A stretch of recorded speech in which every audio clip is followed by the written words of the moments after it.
Right, this is kind of a unique opportunity. As I said, here comes the CEO of Premier Networks. I think we're a subsidiary wholly owned by Clear Channel. I'm not exactly sure these days. Craig T. Kitchen, he's the big guy. Craig, hi. Good morning, Art. Good morning. It's great to have you on the air finally. It's nice to be with you and all your listeners. I've always sat and watched the audience statistics of the size of this audience, and to think that there are millions of people that are hearing my voice at the same volume level of yours is quite an honor, actually. Well, thank you. People have no idea over the months and years, actually now, how you have helped me, and you have helped me tremendously through some of the ordeal that I've been going through.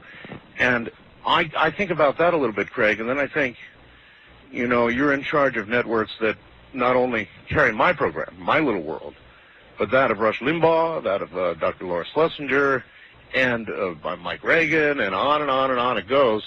And so I was curious, how do you have a life?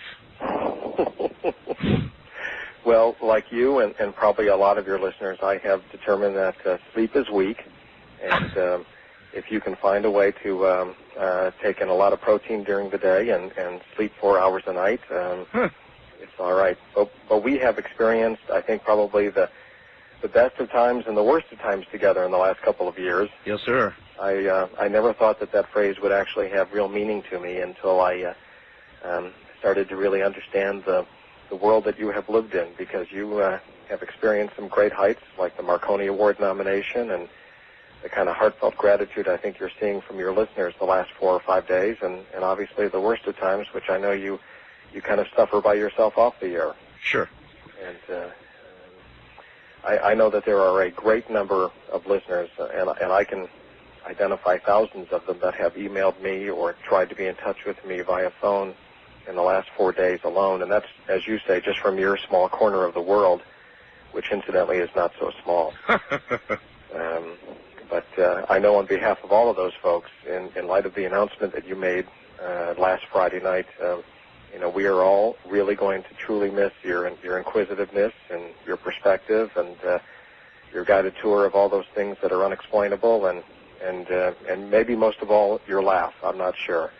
Well, thanks, Craig. By the way, everybody should, you know, there's been a lot of speculation about why I made the announcement on what appeared to be April Fool's Day. Well, it wasn't that so much as it was the first day of the last month that I was going to be on the air.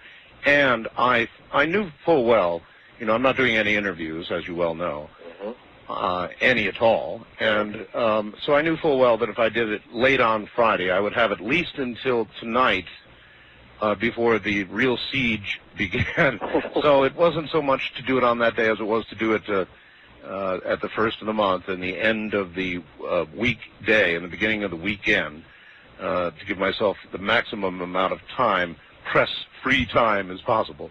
Sure. Well, it also, by sheer coincidence, Friday nights is typically one of the largest listening nights of your broadcast week. So while I know you've really been able to focus on yourself on Monday and Fridays and being with your audience Tuesday, Wednesday, and Thursday, the fact that you could be on the air with us last Friday, in spite of the news, I think was good. And like you say, you could have the weekend to yourself to decompress a little after making such a very emotional announcement to so many people that I think kind of treat you like almost one of their best friends. Well, I've learned how the press rooms of America run, and they're fully staffed during the week, and they kind of go down to a skeleton crew on the weekend. So that was a reason for it. It's the same reason that a lot of stock announcements are made right at the very end of the day. The same kind of deal. That's true. Anyway, so what's it like running such a big network? It's very gratifying, and it is for a lot of ways. The number of times that I have smiled with pride over the course of the last couple of years of being associated with you and with Rush and Laura and Michael and others, whether or not it is a cab driver in New York City or a restaurant owner in Detroit or even the man who dry cleans some of my clothes, all it takes for them is one mention of Art Bell or Rush in some cases, and it's a very flattering association, and it's amazing the anecdotes and the stories that people like to tell me a first-hand experience with you. And you get to talk to a lot of cab drivers, don't you? Because every day I talk to you nearly, you're in a new city somewhere. I like to see a lot of America. And you do. Yes, this is a very, very, very, very busy man, folks. Well, you are too, obviously, with the 480 or so affiliates. I did not realize how well your audience has become attuned to the Internet and the means of it as a communication vehicle. I listened to you on Friday night, had a weekend with my family, and came to work on Monday, and saw thousands of emails, literally letters of support, of offering to help me help you, and every anecdote in the world that might bring you back to a full-time position, and then a lot of them that understood the gravity of your situation and does think that maybe it is time for you to be able to enjoy a little retirement and privacy in your own life. Well, that's evidenced by the fact that my webmaster, Keith Rowland, zeroed out at the moment of my announcement the 60 million visitor figure we had accumulated over the last couple of years. And since Friday night at 11 o'clock, we've now had 318,863 visitors. So that's how attuned to the Internet they are. They are, especially the, well, I know you have very precious time left with this audience, and you know, we talk about the worst of times and the best of times, and if the worst of times for a lot of folks was hearing the reality that you really were going to retire at the end of this month, I think the best of times is really what you have really tried very hard over the last month to inspire all of us to do, which is to pull ourselves up from the bootstraps and really dig deep into our minds and find somebody within the radio industry who has such a respect for the genre of programming, the type of program and conversations that Coast to Coast AM has had, that we can continue. And I think while I have experienced obviously some very dark moments with you, I'm coming into a place where I see a lot of sunshine in terms of finding a successor, which obviously off the air you and I have spent a lot of time looking into. Mm-hmm. The audience actually has no idea how dark some of those moments were, and I want to thank you for all of that. But you're right. To me, Craig, after having built this weirdness in the night, whatever it is that I do, more than anything else, I want the program, the genre of the program, to continue. I don't want to see that go away. People, I think, in my opinion, overemphasize my part in it. The genre of the program is very, very important, and it's the only thing like it on the air of this size, certainly. And so, to me, it's important. I want to see that continue, and from what I'm hearing, it shall. Well, I will tell you that you are hearing my firsthand commitment to continue the tradition of Coast to Coast AM. And you've done an excellent job, without you realizing it, of inspiring all of those around you to really dig deep and to find a host, which we hope to announce. And I know that you're anxious to early next week in your program, as your successor. And while that individual will not be Art Bell, they can be somebody else, and we can all judge ourselves how big of a part you have played in our lives, and at the same time, take it to the next chapter. And I think the Tonight Show was still on without Johnny Carson, although we all had to get used to Jay Leno's chin, and that's right. We'll have to get used to somebody else's sense of humor. But you have my commitment, and I hope with my words to your audience tonight that I will have their commitment in your tradition and in your name to carry on. And we hope that you are tuned to a radio dial sometime in May, like a lot of us are. And I hope that you are. You know, before I began doing talk radio, I was an avid talk radio listener. I mean, avid. I would spend hours, actually, listening to talk radio. I loved it, Craig. And now that I'm going to be leaving it as from this side of the microphone, I'll be listening to it again. There's no way I'll be gone. I'll be there listening, and I'll be listening to Coast. Well, you know, a lot of us have a very secret ambition that upon the first week of your retirement, you actually fall into a deep, deep sleep, maybe for 40 hours or so, and wake up one morning at 8 a.m. and actually go through the course of the day until around 11:30 when you and Ramona watch, you know, The Tonight Show or David Letterman, and that, of course, is after listening to this program for an hour and a half. And then you fall asleep at about 5 minutes after midnight until 8 a.m. It could happen. Could that happen in your house? It could happen, and then I might even hear a little of a rush. And we would encourage that, too. We would encourage that, too. So, in other words, the news then is next week we're going to be announcing the heir apparent. From your lips to your listeners' ears, yes. Okay. And it will happen here, and we'll make sure that it happens exclusively here first before it happens anyplace else. And I think that we can have a very fast introduction and courting period, and I know that you've been involved in this process, and for those listeners who wonder what it is that you and I do and the hours that you're not talking to your listeners, we obviously all spend hours and hours thinking about what's most appealing, and you've built up quite a legacy and quite a group of experts, and I am hoping that you'll allow us to share in all that research as you. I will. It's part of the program. Yeah, that is a very big part. Also, another big thing that seems to be happening is, and I think this is wonderful, that Premier is going to start Coast 7 days a week live. Won't that be good? Yeah, that's tremendous. One of the great things that we've discovered in the last several months with your schedule and working around it is that there are some very, very fascinating hosts that bring a different perspective, and if we can bring that on Saturday with one individual and on Sunday with another individual, the idea that there might be 7 nights of exploration on the topics. I mean, just even listening to you on Friday night talk about another glacier coming off of the Ross Shelf. Unbelievable, yes. All of the issues, and there are just so many of them. I think there really is room for 7 nights a week. So do I. I think that's a wonderful idea, and people should understand that, all of this has, I don't know, it's kind of been an ongoing thing. I mean, lots of ideas were kicked around, but in the end, I think all the right ideas have been settled upon, and that is to keep the show exactly the way it is. In fact, to actually expand the program.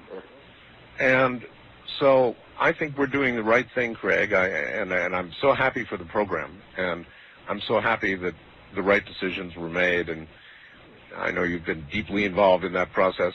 Well, probably grinding your teeth late at night. There's nothing that a visit to the dentist can't fix. You have really contributed a great deal, and I know I don't have a lot of time with your listeners tonight, and I know that you have precious little time left this month. I know that you have asked your listeners not to take too much of the open phone time and the wild card line and some of the others to express their heartfelt gratitude. And there are ways I know that they can do that through the website, where I think that people can correspond with you. Is that might be one way to do that this month? I think we're working on something so that I can directly correspond with those who wish it and keep them updated on the program changes and what's happening and all the rest of it. Yeah. And so that'll appear on the website, I don't know, probably in the next 24 hours. Well, good. I hope that Keith can put that together.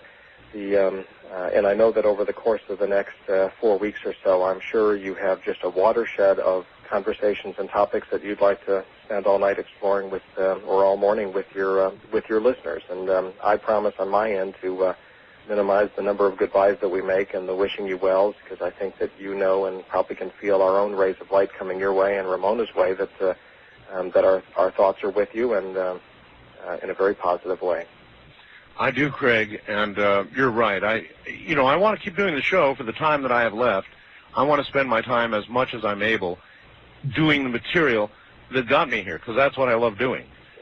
So that's exactly what I am going to do, and I'm going to try to minimize the goodbyes. I know how everybody feels, and, I'm sure as we get down to the last day or so, we'll just open the lines and let her rip. Good. But between now and then, we'll try and concentrate as much as possible on content, if God knows there's enough content. There is certainly that. So I should prepare myself for a very large phone bill this month? I think you probably get a pretty large phone bill every month. Yeah. if you can stick around for a couple of seconds, that's actually a pretty good question. If you were to take all the programs that Premier has, and you were to add up all the phone bills that you have every month, how much is that? It's a little over $2.1 million. What? Are you serious? I can honestly tell you I have a larger phone bill than probably the entire teenage population of America combined. $2.1 million. $2.1 million. Oh, my God.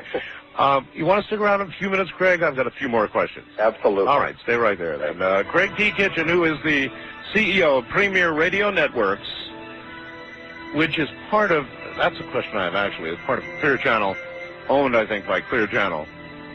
I'm not sure these days who owns what, but it gets from here to there, and that's what counts. Is my guest. And we'll talk more about it in the future of Coast to Coast AM and my retirement and all that in a moment. I am Art Bell, and this is Coast to Coast AM. Don't touch that dial.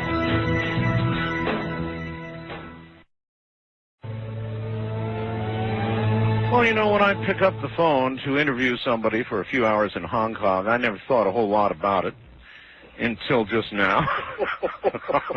Well, now it's a little too late. That's absolutely amazing, Craig. What is Premier Networks? I know administers many talk shows, and Premier is, I guess, owned by Clear Channel? Exactly. Clear Channel Communications is a media communications company, which is, I guess, a glib phrase these days, but let me break that down for your listeners. It's a company that owns radio stations and television stations and billboards that we see alongside the road. They also own Premier Radio Networks, the distributor of Coast to Coast AM. And a lot more. And a lot more. Absolutely. So it's kind of, we are kind of a monolith in the broadcast industry. The Clear Channel Communications Company is fast becoming one, yes. There are 400 and some radio stations under one ownership right now. All started with one radio station in San Antonio that I think is close to all of our hearts, WOAI. Oh. And since then they have accumulated almost 130 AM radio stations that are in the talk genre. So you and I are talking on a whole lot of Clear Channel radio stations, and there are a lot of listeners listening to them right now. Well, you know, you mentioned WOAI. When I went down to southern Mexico almost on vacation a couple of years ago, I thought, boy, am I getting away from it all. And I went outside and I tuned 1200, and there was WOAI coming in like a local radio station. I went into a little restaurant, and somebody said, "You're Art Bell."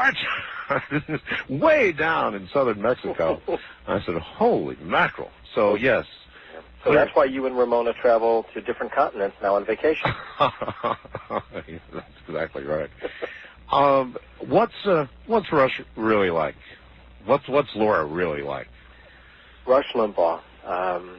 He is a humorous, comedic, and I mean that in terms of having a wonderful sense of humor. Clearly, all company included, one of the two brightest men that I've ever met in my life. He is astute on all things, not just politics, but human events and life and football, and he's a voracious reader. He loves the Internet almost as much as you do, Art. He is absolutely guided by that phrase, excellence in broadcasting, and truly a pleasure to know. You don't happen to know offhand, do you? I was at WABC, Phil Boyce in New York, and he took me into Rush's studio. And in Rush's studio, Craig, right next to his desk, there was this 4 foot tall, had to be 4, maybe 5 foot tall, alien gray, sitting right there next to his desk. You don't have to know anything about that, do you? I can only assume one of two things has happened in the arrival of that 5 foot gray. It had to probably come from a listener as a gift, because the gifts do come in from all parts of the country, and I think at some point in time that's got to be where it is. I have not seen Rush spend too many days on the air exploring the phenomenon of graves. Oh, no. But I walked into that room, into a studio, and I saw it, and I went, what? That would not be the first thing that you would expect. No. Maybe a picture of Ronald Reagan. Yes, yeah. Well, actually, there was a picture of Rush there that reminded me of a portrait of Ronald Reagan, now that you mention it. Absolutely. And Laura? Laura. A big phenomenon in America. Absolutely. Known probably as the host of the fastest-growing radio program in the history of the radio industry by the virtue of her listeners and rapid ascent. What people don't know is that she worked for more than 20 years in local radio in Los Angeles to hone her craft. And the day that she went national, Art, is probably the day that she developed a mentality of being very resolute about her thoughts and opinions, so that she could go on and take the next call without taking the next couple of minutes to think back, did I just give the right advice or the wrong advice? A lot of people, I think, Craig, suspect that or think that when they first hear people nationally, that is where they began. But, of course, that couldn't be further from the truth. Rush was in Sacramento radio and a lot of other radio long before he became national. Laura was. I spent about 20 years in radio before I began to be syndicated. So, a lot of people just, they think it began with the first day of syndication when it came on their radio station. Yeah, it's a craft that really takes years and years, and you've obviously taught me a whole lot in terms of how to relate to one listener at a time, and I think you only learn through experience and through the ability to talk one-on-one with an individual, and it's just like I'm talking one-on-one right now with somebody who's listening to me in Boston. Sure. That sensitivity just comes with age. Well, what's it been like to go from virtually one radio station to this monolith, this incredible broadcasting corporation that is Premier and Clear Channel? What has it been like for you? I mean, you've gone from sort of what must have been a fairly simple job by comparison to an extremely complex job now. Yeah, there were several years ago I was associated with just one talk radio program in the name of Michael Reagan, and just through the process of acquisition and distribution, but which means purchasing the distribution program like the Dr. Laura program.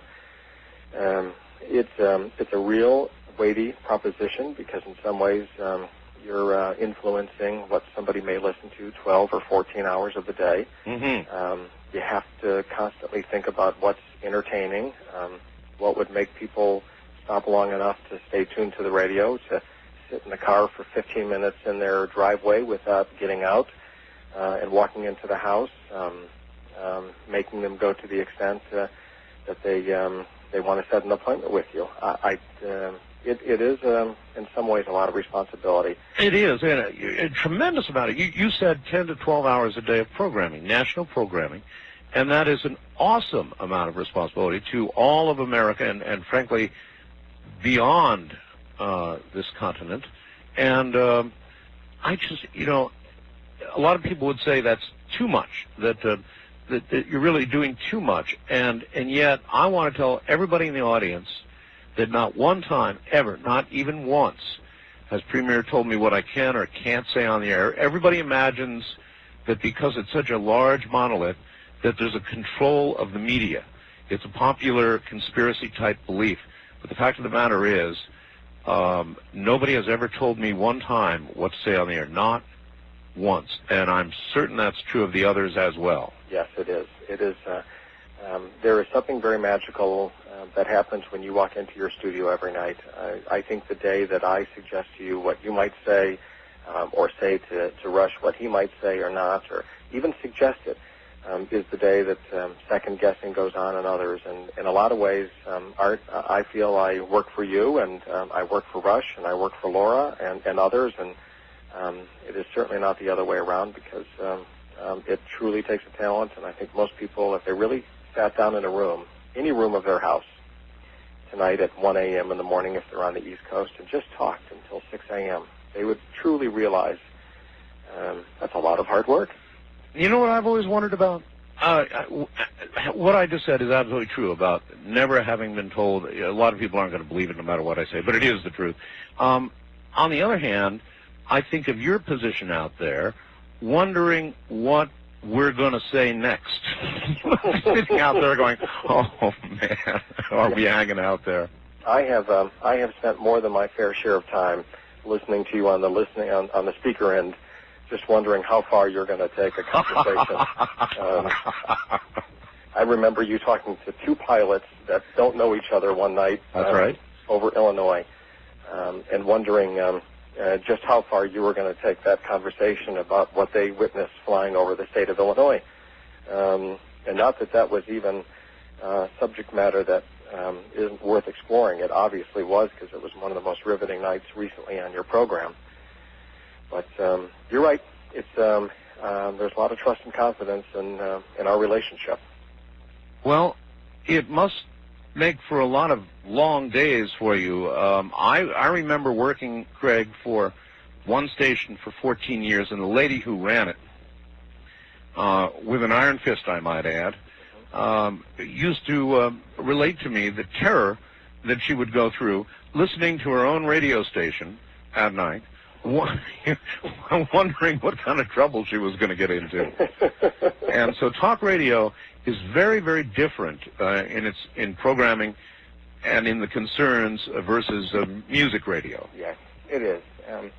It's 5 hours of conversation in your particular case. I think it's absolutely the most fascinating way that anybody can spend time with radio, though. I agree. And if you're driving across the country, music is great. So I wouldn't take anything away from Clear Channel's music stations. But if you want to stay awake while you're driving across the country, talk radio is where it's at. Absolutely. And to be provoked and entertained and educated. And I think that you have probably been one of the absolute pioneers of making us all think out of the box, which I guess has become a politically correct phrase in the year 2000. And causing you to lose sleep. And causing you to lose a lot of sleep. And explain to listeners at 8:01 in the morning just what you meant by that. Well, Craig, so summing up, we're going to be able to announce next week. Do we have a day, or sort of generally just next week? Well, I know that I'm anxious to communicate as early as next Tuesday and as late as next Thursday. So I hope our listeners are with us next week. I know they will, because in some ways I have firsthand witnessed the countdown to the end of April. But let's both work towards next Tuesday night. All right. And I think that that's a very safe commitment to make to all of your listeners. All right. So there it is, folks. Next Tuesday night, and also Coast going to 7 days a week live, which I think is just absolutely wonderful, and the absolute assurance and promise that Coast is going to remain in exactly the genre it is right now, whatever that is. Whatever that is. From night to night, it's always different. Craig, I've always wanted to do this, so I really, really, really appreciate your coming on the air with me tonight. It's been a pleasure. I have always wanted to spend a little time with you and your listeners as well, and now I can take the seat right next to Major Dames and Mr. Hoagland. And oh, well, if you want to do that, any predictions? Yes, I will tell you I have one prediction. Okay. I think that you are going to come into a long and prosperous and healthy and restful retirement, and I think one day you're going to look up and the clouds over Nevada are going to part and the sun is going to come out, and you and Ramona things will be better. I think you have a lot of good things to look forward to, and never forget us, and just tell me that you'll be one of the listeners just like myself in the month of May. Oh, absolutely. Depend on it. Yeah. Absolutely. I'm stuck on talk radio one way as I am the other. Yeah, terrific. Craig, thank you. Yeah, thank you. Good night. Good night. Good night, my friend. All right, that's Craig T. Kitchen, and I can't tell you, folks, over the period of time that all of this has been going on without dredging up those details, Craig Kitchen has been by my side and has been a friend.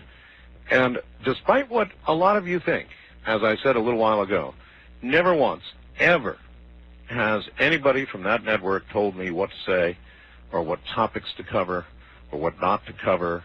As a matter of fact, as I said to Craig, if I were I in his position, I would be absolutely terrified on a nearly 24-hour basis that any one of us might say something that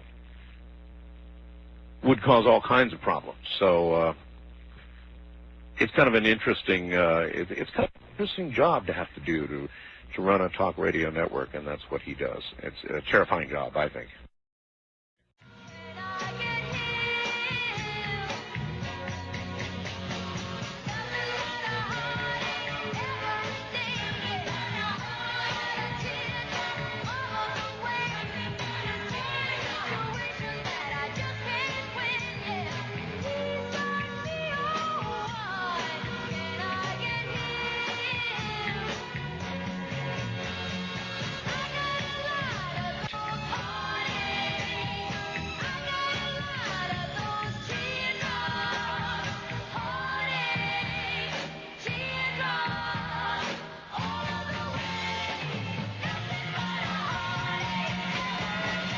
To reach Art Bell in the Kingdom of Nye, from west of the Rockies, dial 1-800-618-8255. East of the Rockies, 1-800-825-5033. First-time callers may reach Art at 1-775-727-1222. Or use the wildcard line at 1-775-727-1295. To reach Art on the toll-free international line, call your AT&T operator and have them dial 800-893-0903. This is Coast to Coast AM with Art Bell on the Premier Radio Networks. It certainly is. Boy, they can build that out, can't they? Good morning, everybody. In the first hour, you heard from the Premier of the Premier. Yeah, that's it, the Premier. The Premier. The CEO of Premier Radio Networks, Craig T. Kitchen, and we'll see to it that that hour is repeated if you missed it when we go into the repeat hour at 3 a.m. Pacific time. Coming up here in a moment, the grandfather of the paranormal. I don't think that's an understatement. He's grandfather anyway, but he's certainly the grandfather of the paranormal. His name is Brad Steiger. He's been a friend for years and years. He's coming up shortly. I just once again want to note the sad passing of Terrence McKenna. Terrence McKenna has passed away, and he went apparently in his sleep. And it's sad. You know, a great man, a man who was my friend, and I know known to many of you, is gone. And so yet another one is gone. Terrence McKenna. Coming up in a moment, Brad Steiger. And by the way, tonight we may, because all of you have, when I've done Ghost to Ghost, there have been so many good stories. We'll cover the new book that Brad has and some aspects of the paranormal. But I think at some point, I'm going to open the phone lines for ghost stories from you with the virtual expert on this kind of thing in the world, as far as I am concerned, Brad Steiger. And so we may tell some ghost stories tonight and get Brad's reaction, because they have been nothing short of fabulous when you've told them. So if you have one, prepare it. We will get to that point, I think, tonight. It would be fun.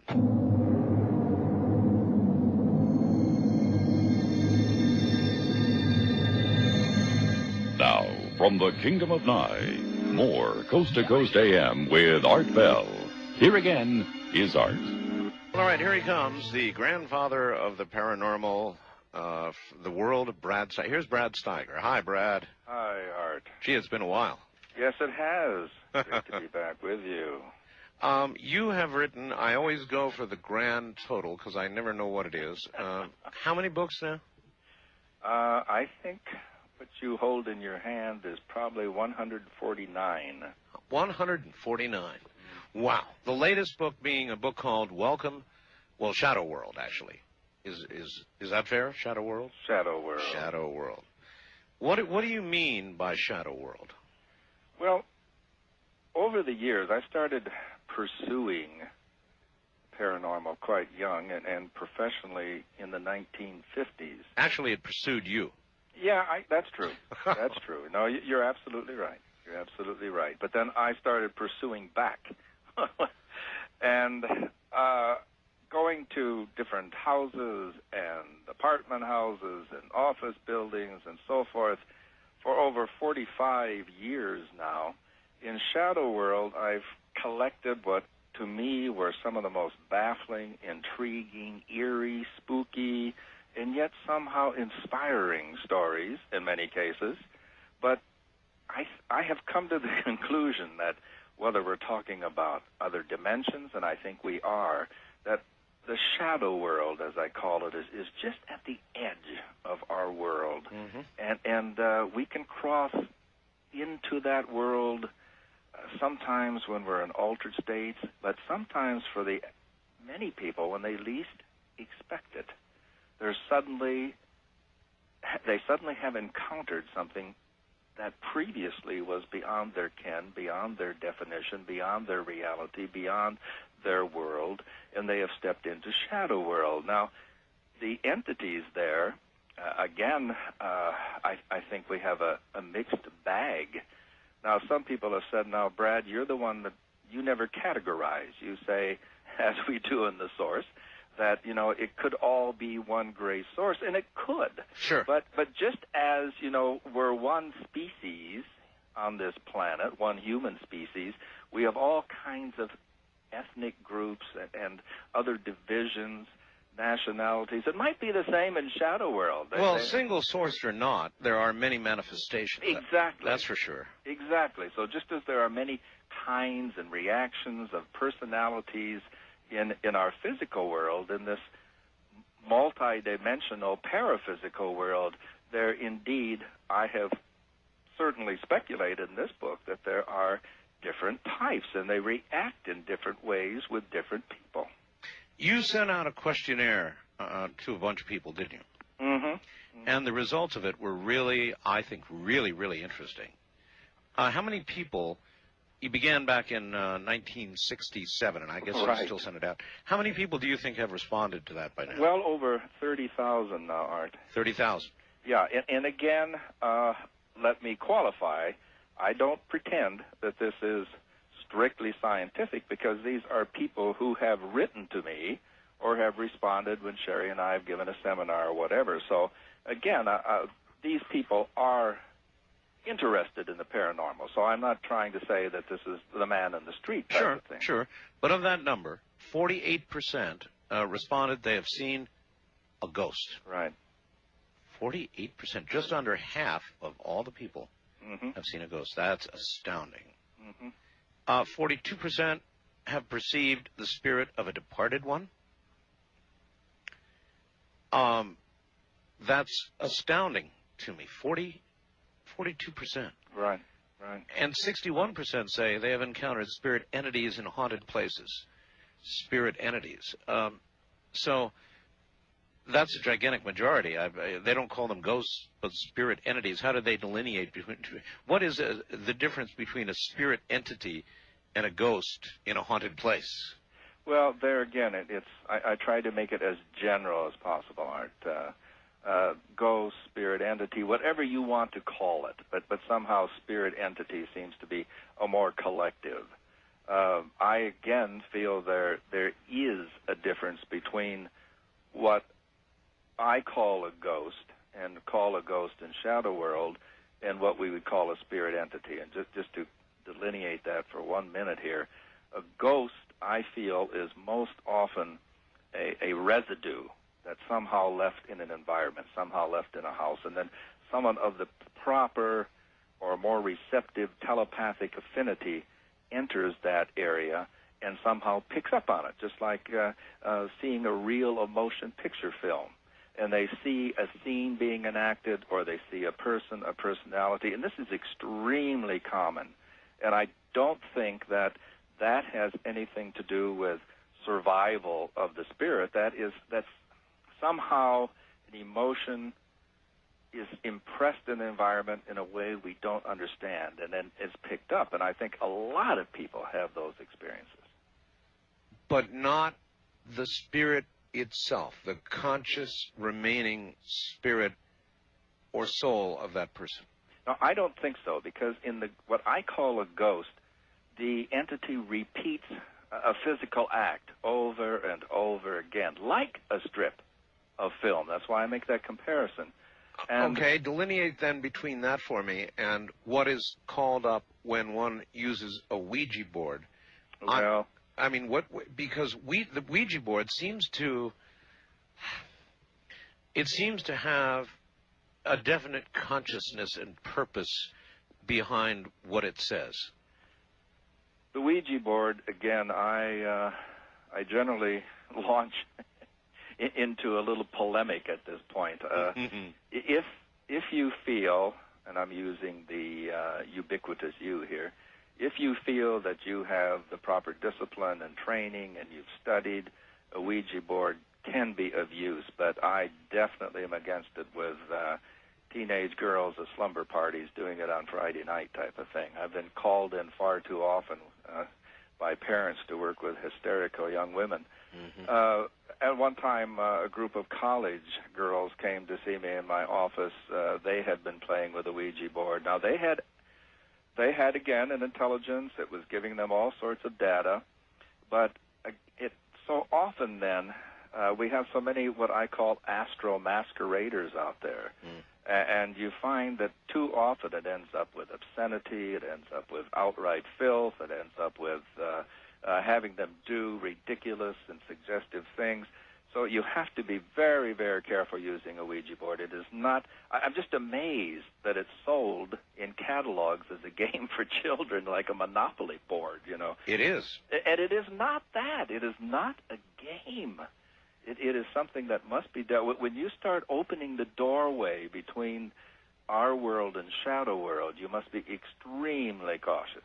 I don't think it's so much the board itself. I don't think there's anything magical about it. What is it, Parker Brothers, isn't it? Right. There's nothing magical about it. Absolutely. I think it just is. In other words, you could sit down with a candle and a circle and go into a contemplative state. Exactly. And probably bring on the same thing. Exactly. So it's just a tool. Exactly. That's all it is. There's no magic in a Ouija board. But what is happening there is opening up aspects of the unconscious, aspects of the psyche. And for people who are not prepared and don't know how to handle when they're knocking at the door, you're probably going to get an answer. And you better be prepared when that door opens, the entity that might be walking through, now figuratively, standing there for you. Well, is it possible that in a situation like that, or the one I spoke of, simple concentration, you can actually allow an entity of some kind, any kind, to enter this realm that otherwise would not enter? I'm convinced of it. I've seen it happen just too often. And as I say, I've been called on the scene far too often with people who have been not judicious in opening up that doorway and have brought things into this environment, this physical world, that they can no longer handle. And that very often expresses itself in poltergeistic manifestations, things being thrown about, things broken, and sometimes in temporary possession of one or more of the people doing the amateur experimentation. Spirits of the dead. Now, this is where it gets so hard to, I guess, to explain and delineate, but yes, people who have died, particularly those who have recently died, for example, Terence McKenna, who just within the last hours passed away. Right. Would possibly still have a very strong attachment to the ones around them, to loved ones, to unfinished business, to something or another. Is that nothing but a sort of a left echo, and you really are convinced that there's no, or is there a short period of time there where there is a continued consciousness that's trying to get a message across of some kind? Yeah, again, we can't be dogmatic in any of our answers, but at this point in my research, I have to give credence to the dozens of people who contact me, write to me every week with accounts of having made what they feel is verifiable contact with a loved one. That is recent. By the way, something's happened since we last talked. Did you see The Sixth Sense? Yes. For me, it was like seeing the story of my childhood, only I was never frightened. Well, I was at the beginning, but when I saw that they didn't hurt me, I mean, I realized now that's not saying that I haven't had the hackles in the back of my neck rise more than once. Whenever I go to investigate, I do not go alone. You know, I think when you're alone is when things can get out of hand. Yeah. I think if you have even one other person, or preferably two, that are sensitive and balanced and so forth. But no, that sort of experience. I guess for me, I didn't realize who I was seeing until many years later when I saw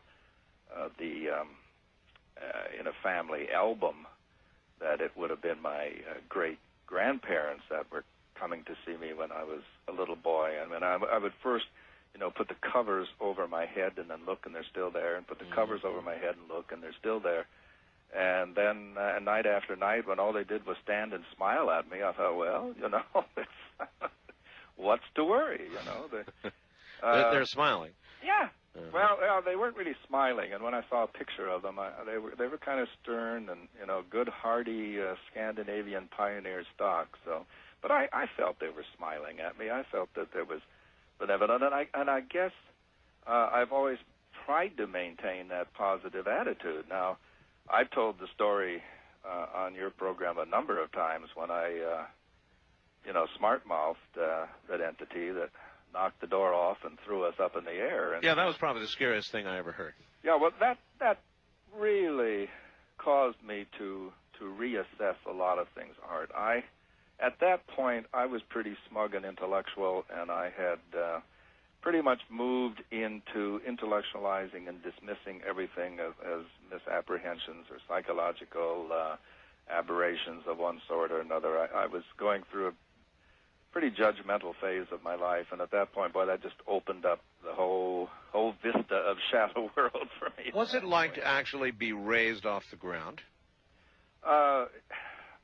I've had a couple experiences like that, and it is, again, for me, I'm, at that time, I mean, I was really pumping iron, and, I'm 230 pounds, so if someone's going to lift me in the air, it takes a little bit of effort. And somehow I don't think that weight is a real consideration. No. But I'm not generally used to having someone walk into a room and pick me up. Well, to be clear, nobody walked into a room and actually picked you up. You were simply challenging an entity, and I guess in response, it, along with many other things, picked you up off the ground. Yeah, the situation there, and I should have known better. I guess I was feeling my oats. This was a place where a number of violent murders had taken place in this house. Hold that thought. Violent murders in that house. Up off the floor you went, like the mountains high. I'm Art Bell. This, of course, is Coast to Coast AM with the weird world of Brad Steiger. We'll be right back. Ghost stories lie ahead. The mountains high and the valley so deep.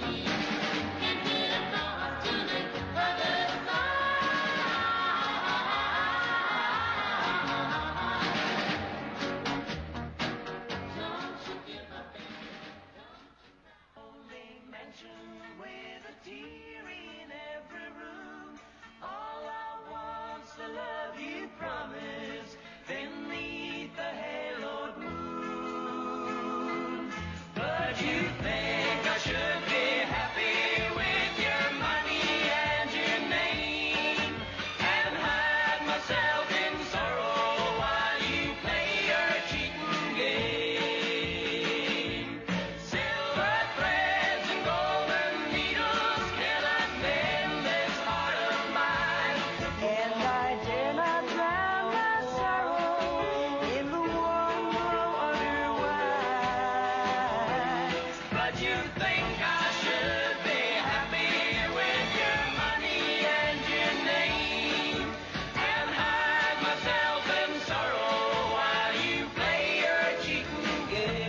Call Art Bell in the Kingdom of Nye from west of the Rockies at 1-800-618-8255. East of the Rockies, 1-800-825-5033. First-time callers may reach Art at 1-775-727-1222. And the wildcard line is open at 1-775-727-1295. To reach Art on the toll-free international line, call your AT&T operator and have them dial 800-893-0903. This is Coast to Coast AM with Art Bell from the Kingdom of Nye. And, of course, the grandfather of the paranormal, Brad Steiger, is here, who once, in a place where there had been violent murders, decided to challenge an entity. And for his trouble, he was lifted from the ground. Something that gives me the chills just thinking about it. We'll be right back. Stay right where you are.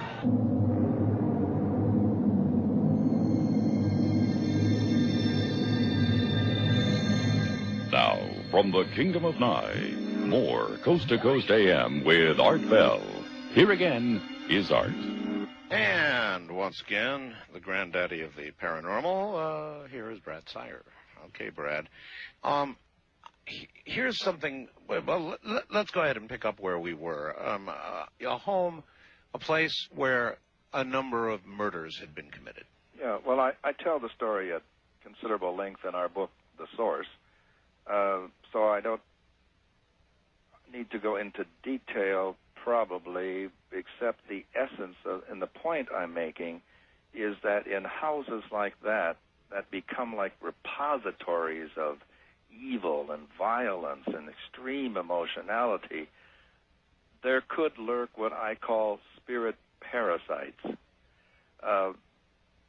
that will inhabit or take over the inhabitants if they are vulnerable, or certainly wear them down over a period of time. And the people who lived in that house, again, anonymously, but some of them were almost at the hysteric point because of the blood from the walls, the appearance of malevolent entities and so forth. So in this situation, I should have known better, certainly, and there's no apologies for that. But while I was in this one particular room with the medium getting impressions and so forth, the door kept trying to close, and the point I have to make over and over is you had to push this door over a rough cement ridge. It could not close by itself, but this door was closing by itself, pushing over that ridge, which took considerable energy and force. So I had two associates, well over 200 pounders, holding that door open so it didn't close on me. And then I defiantly said, when I had finished my research and in the room, I said, all right, if the damn thing wants it closed, close it and lock it. Well, I should have known better. We were barely up the stairs, and smash, we heard that door just splinter, the lock fly, and we heard something coming up the stairs that sounded, like I say, like King Kong or something. And then it was not just I, you see. It was half a dozen other people that were lifted into the air at the same time. And that was quite a demonstration. It indicated to me that there was an intelligence involved. And now back to the best of Art Bell. An intelligence that could be insulted, an intelligence that could want revenge, or it would retaliate, or would, I'll show you, smart guy.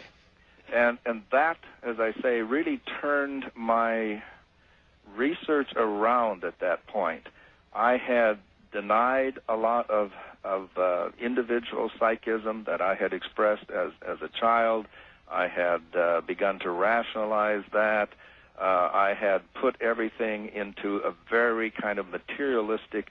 I was writing about it. But I was doing it, and I can remember person after person at that point of my life, psychics, mediums, and so forth, they'd say to me, what do I have to do to convince you?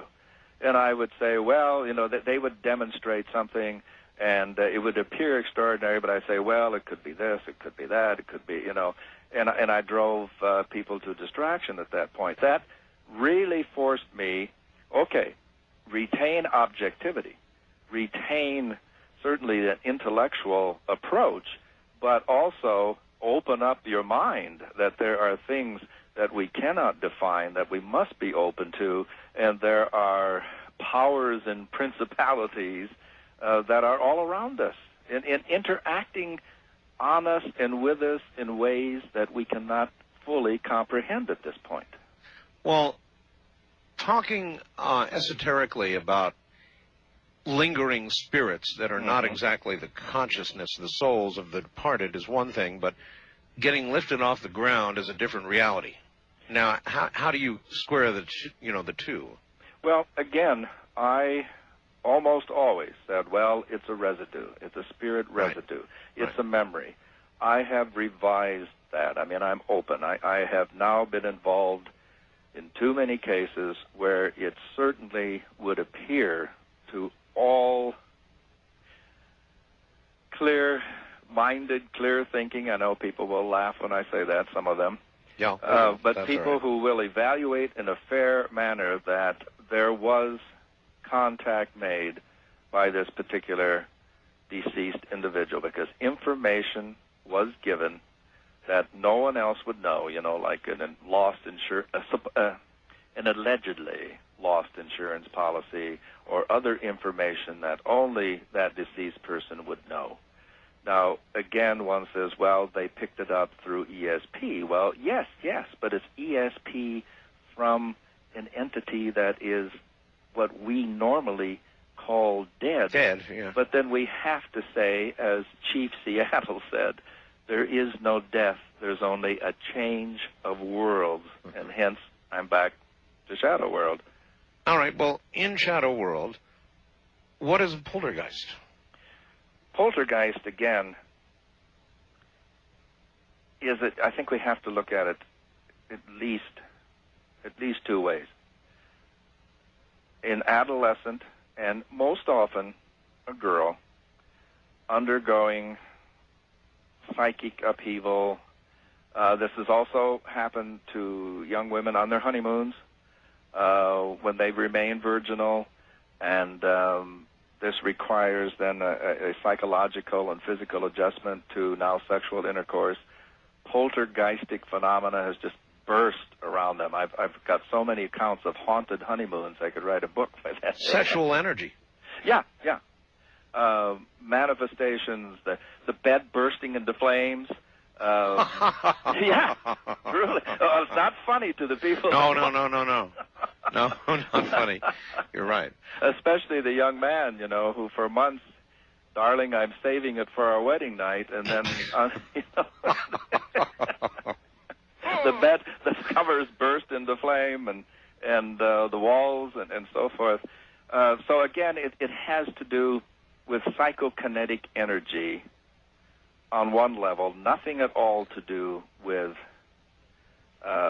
entities, but then also, if there is a haunting residue involved, the two can just create incredible chaos.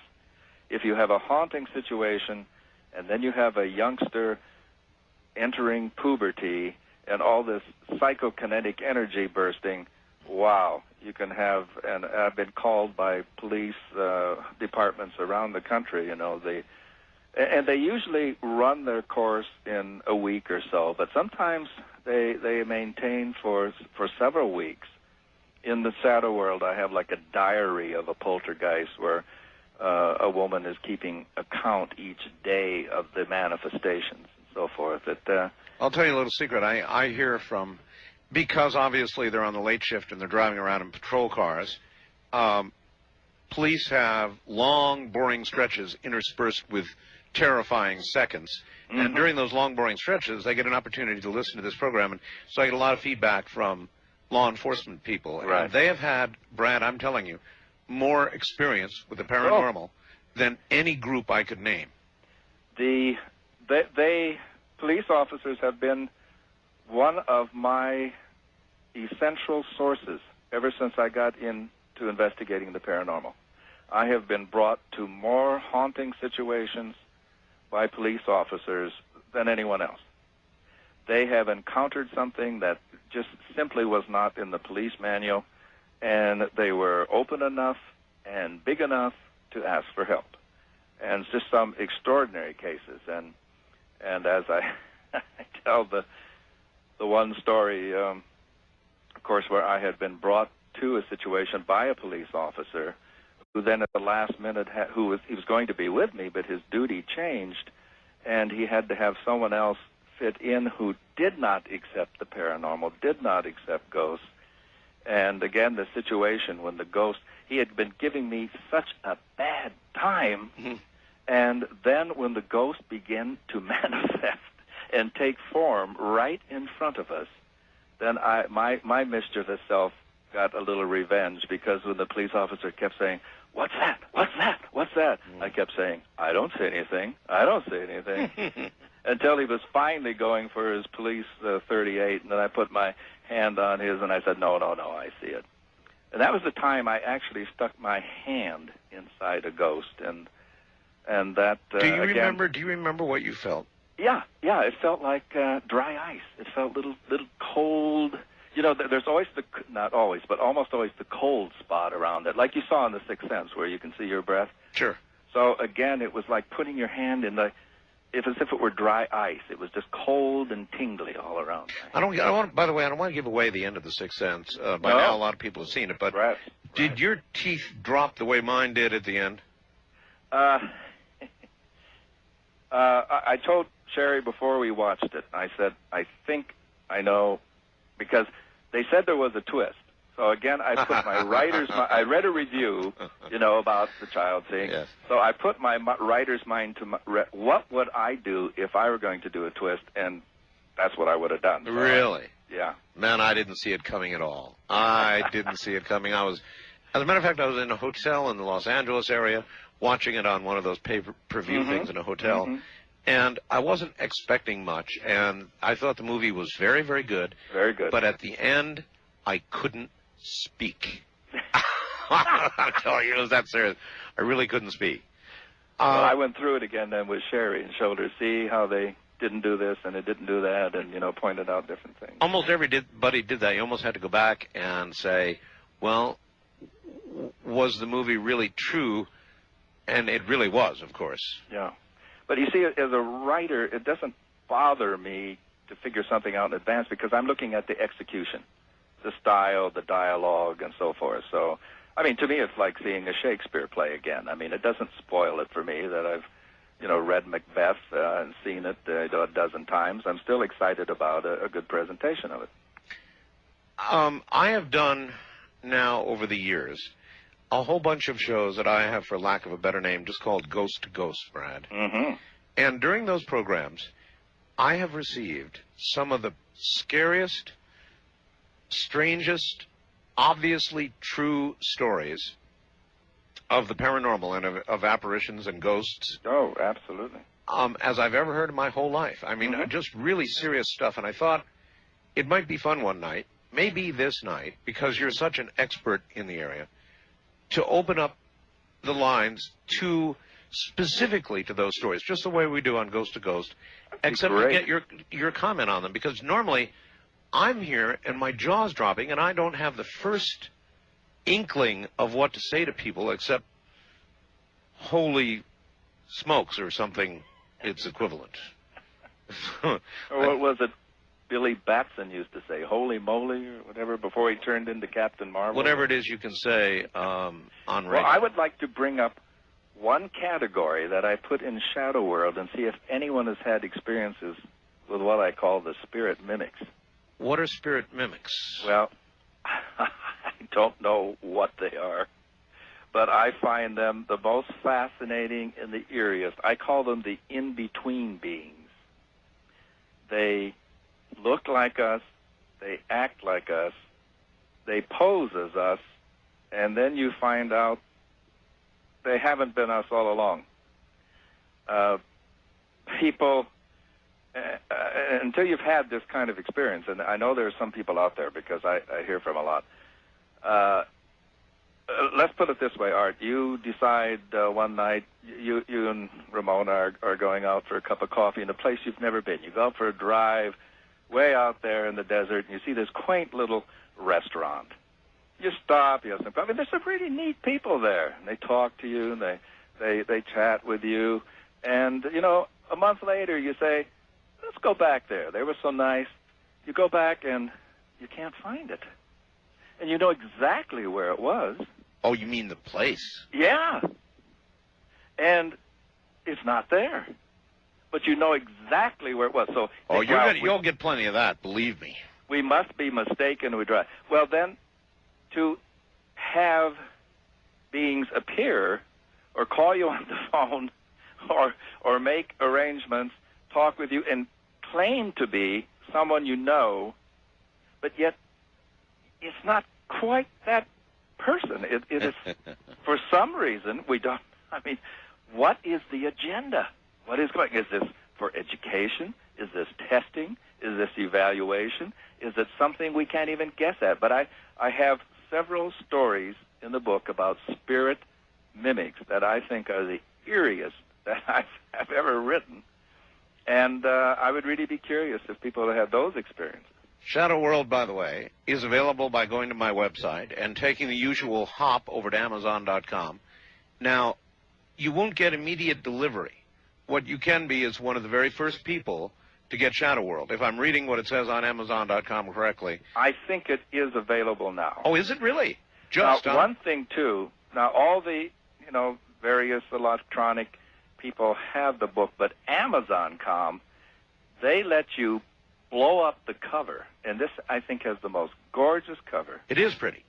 And the neat thing there... But it does still say, not yet available. You're saying Shadow World is available. I think there may be just a lap behind there. I think it probably is available and in the stores and is available now.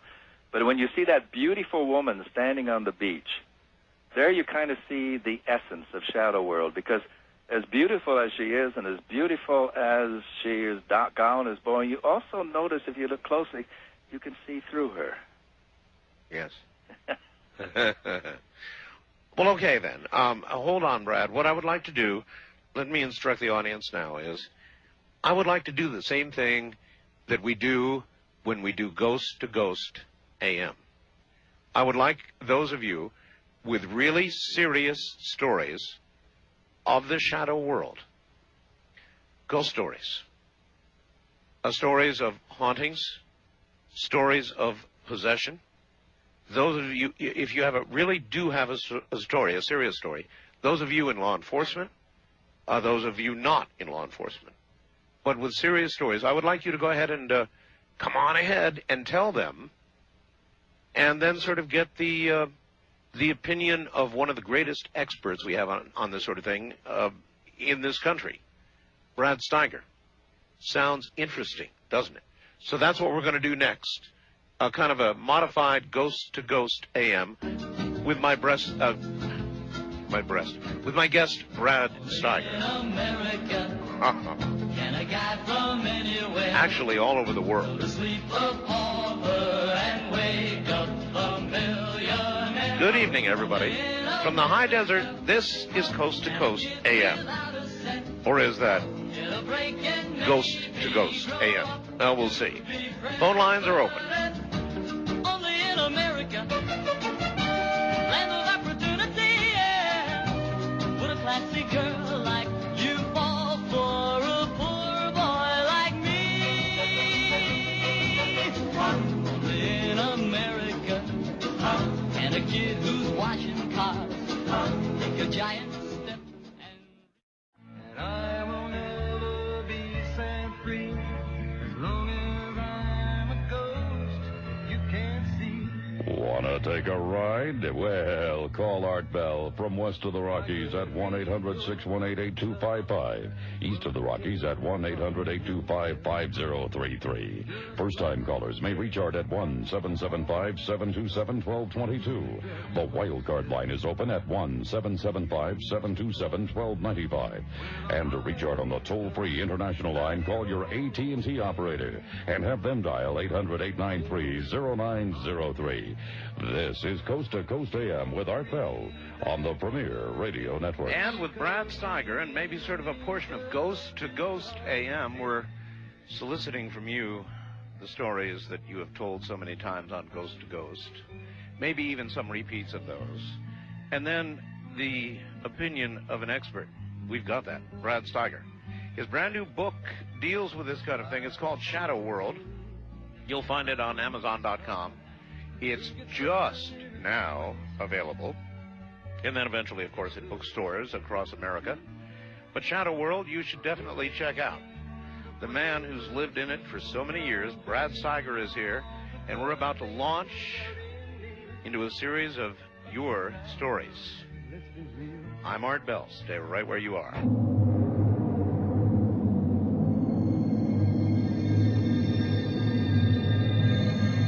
Now, from the Kingdom of Nye, more Coast to Coast AM with Art Bell. Here again is Art. All right, the author of so many books, the latest being Shadow World, which, again, you can get on Amazon.com now, just barely. I mean, it's just materializing on Amazon.com. Brad Steiger. Brad, welcome back. Thank you. All right. One comment I wanted to quote also, you were mentioning the statistics that we had compiled with That's our right. questionnaire.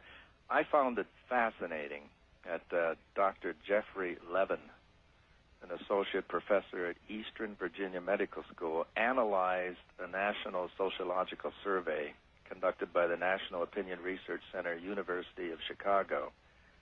And in his opinion, Art, his opinion based on his analysis of this nationwide sociological survey, 2/3 of Americans said that they had at least one mystical experience.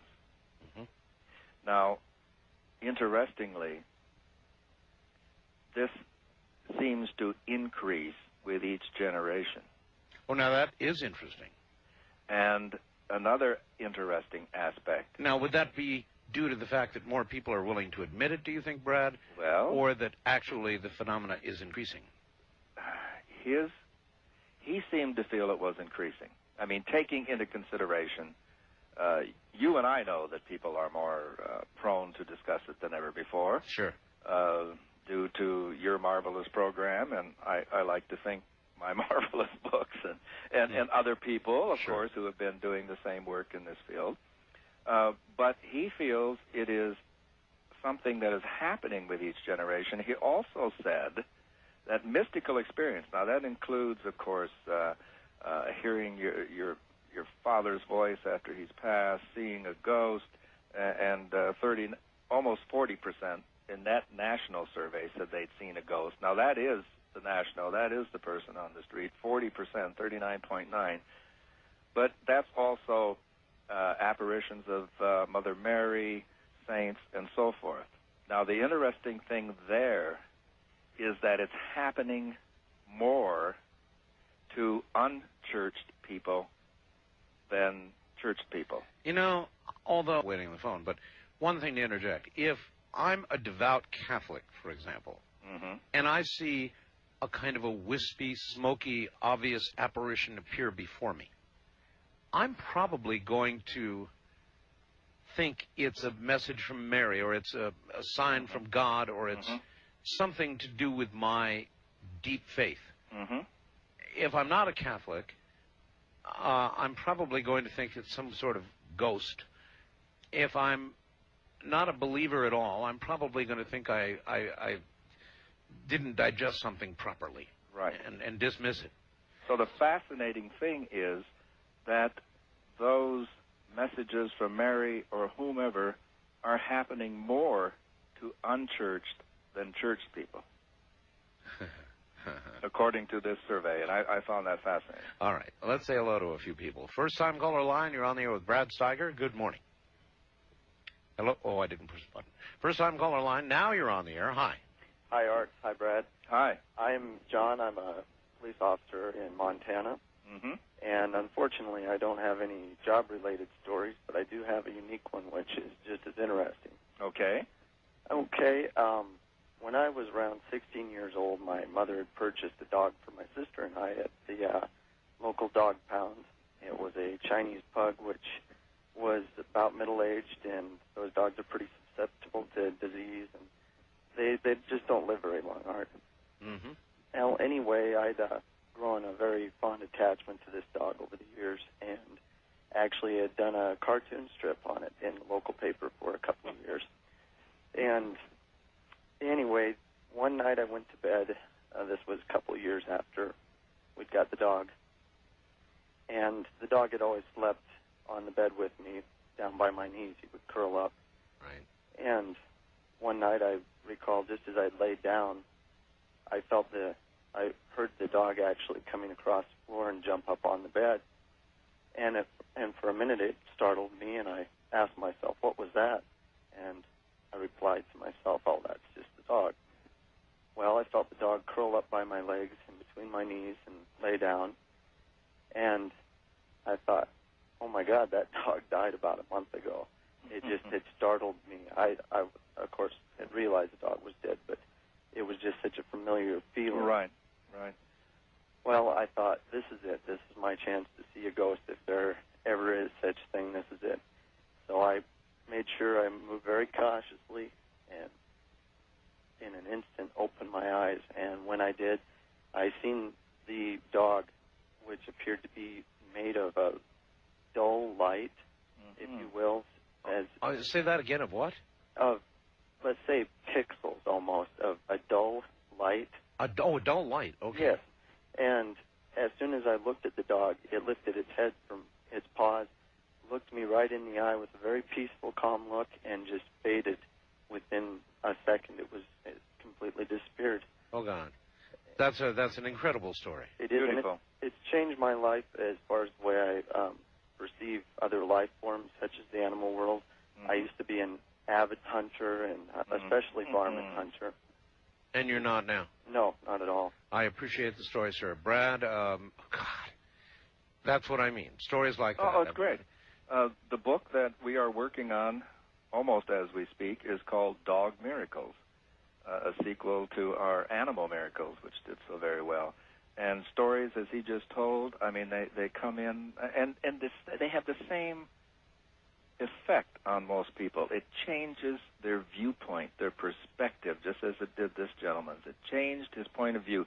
A hunter no more. A hunter no more, or recognizing dogmatically before animals don't have souls, animals don't have spirits, and now considering that the same God who put the breath into humans put the same breath of life into the animals. I believe animals have souls, Brett. Oh, I do too. I have 3 cats, and they're all very individual souls. Personalities, souls, / Wild Card Line, you're on the air with Brad Steiger and Art Bell. Good morning. Hello? Going once? Hello? Hello? Yes, you are there. Go ahead. This is Bill from West Palm. West Palm Beach, Florida? Yes, sir. Hi, Bill. Good morning, gentlemen. Good morning. I got to relate a story to you, and I'll try to do it as quickly as possible. Approximately 4 years ago, within a period of 14 months, I lost every member of my family. Ooh. I had the great fortune of being a veteran, and it took such a toll that I lost my business and whatnot, so the Veterans Administration stood behind me. They found that I was bipolar. For those who don't know, maybe they understand it as manic depressive. Right. But in any case, they gave me a tremendous amount of drugs, prescription drugs, that they had to readjust. Sure. And over this 4-year period of time, something that I kept to myself because I was afraid of possibly being put away or whatnot. Being bipolar, I only sleep about 3 or 4 hours a night. And at the period that I wake up, I lay there with my eyes closed, and I meet and see and talk to in very many different situations all the members of my family. Now, this may sound strange. It may not be a scary ghost story to some. Maybe they think it's just psychosomatic. But a couple of months ago, they decided to do a sleep study test at the University of Miami. On you? Yes, in conjunction with the Veterans Administration. Right. And they found that the REM sleep showed up, but only approximately an hour, maybe 3.5 hours of actual sleep. But keep in mind, I was on a camera at all times. Right. I had 3.5 more hours, which, when the minute I woke up and got out of bed, I started tape recording what was happening, and which I've written down many times before. And as I taped, they went through all of the electrodes and saw the action, but noticed that at no point was I asleep through that 3-hour period of time, or 3+ hours. I would love to ask your illustrious guest, has he ever heard of anything quite like that? That's really, my friend, the essence of Shadow World, and I'm just fascinated by what you're sharing, and I really appreciate it. What you're talking about is this extended reality that we all can attain. Now, not everyone wants to, but it's obviously bringing you solace. It's bringing you a sense of, we overuse the word closure, but it's really extending a reality that you choose to perpetuate that gives you strength and sustenance to go on with your life. And I really appreciate your sharing that, because this sort of thing is what many people do and talk about, but they weren't tested the way you were. It wasn't recorded, but they make the same claims. Here's a real quick fact from Hawaii. When Brad Steiger comes on, Art, would you please ask him to discuss human beings being able to create their own reality? Well, that's a large part of the book, too. And I should mention, I do have a chapter on animal spirits, just as we were discussing. But Bill, was it Bill, your name? Well, he's gone now, but yes. Oh, but I really appreciated his sharing that, because that is, again, some research, some solid research that demonstrates exactly what we're talking about. Well, if I were, now he said he was diagnosed bipolar, but if you were seeing members of your family or departed ones, and you told this to the average psychiatrist, you're going to come away with a definite diagnosis. Oh, absolutely. Absolutely. All right. East of the Rockies, you're on the air with Brad Steiger and Art Bell. Good morning. Hello. Hi. Getting a little tense here. Where are you? I'm sorry. I'm in Covington, Kentucky, which is across from Cincinnati. That would be 55 KRC. Near corporate headquarters, actually. Oh, I guess. Well, no. Welcome. They could be next door, and I still wouldn't be near them. Let's see. Okay. I just want to mention one thing to you. There's something that you wondered about on the air, and this is kind of spectral, but you asked one time why George W. Bush's face creeps you out. Yep. I noticed, well, no, he has mentioned it a couple times, and this happened, I mean, I noticed the same thing before you mentioned it, but I know why. I'm pretty good with caricatures, and if you notice, if you ever see the advertisement for Scream 2, those teenage movies, yes, they use that spectral image, the hooded kind of ghostly figure with the melting kind of features, like holes for eyes and a mouth that turned down. From the painting, The Scream. It's, well, no, it's a different image. It's hooded. It's kind of like... Yeah, that's it. Well, anyway, but he has that same set in his features. The mouth turns down on the ends. Well, you know, like I say, that's what I know that creeps me out about his face. It's almost like it's sucking in. But that's Poor not... W. Well, I can't help it. Like I say, I'm pretty good with caricatures, so I picked up on it. But here's the story. All right. Okay. This happened in 1971. And I and a whole station wagon full of other kids, we were going to a concert. It was the Moody Blues. It was that real terrific concert, real famous Moody Blues concert. So, okay, it was basically a car full of hippie kids. And everybody was completely lucid, especially me. I've never done drugs in my life. The only person who maybe wasn't was one of the sisters in the front seat. Let's just say the Have a Nice Day sisters. She was like toking and leaning out the car window because we were in traffic, all backed up. Right. So this is a ghost. This is a scary story in a crowd. Okay.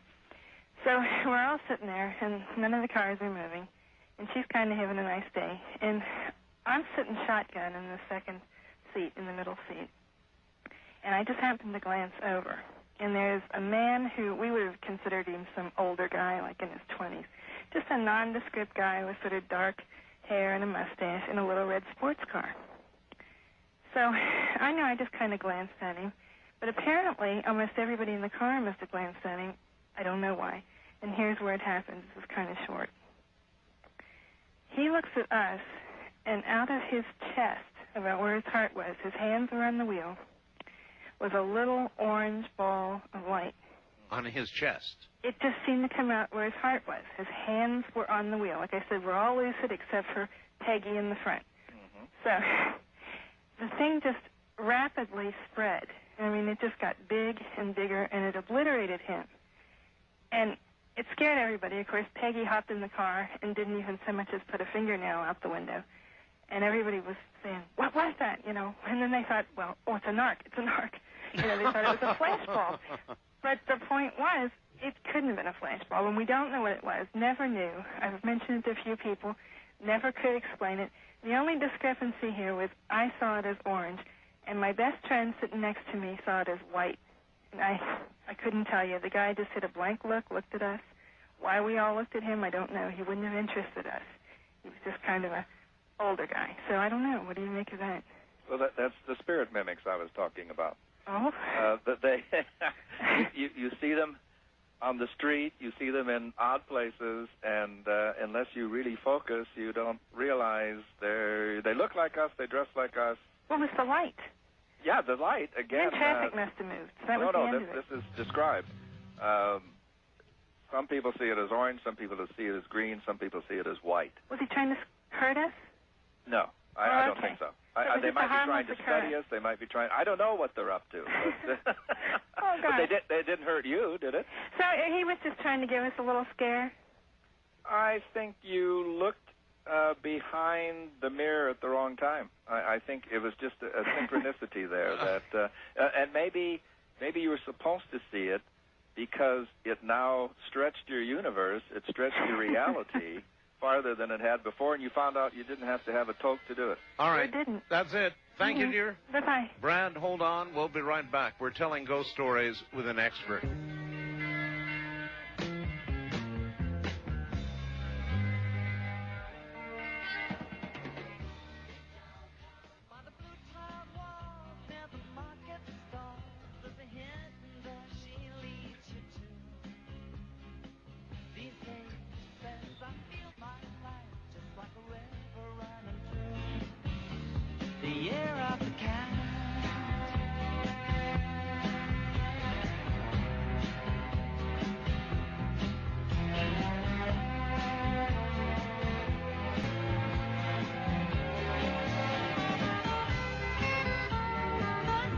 To reach Art Bell in the Kingdom of Nye, from west of the Rockies, dial 1-800-618-8255. East of the Rockies, 1-800-825-5033. First-time callers may reach Art at 1-775-727-1222. Or use the wildcard line at 1-775-727-1295. To reach Art on the toll-free international line, call your AT&T operator and have them dial 800-893-0903.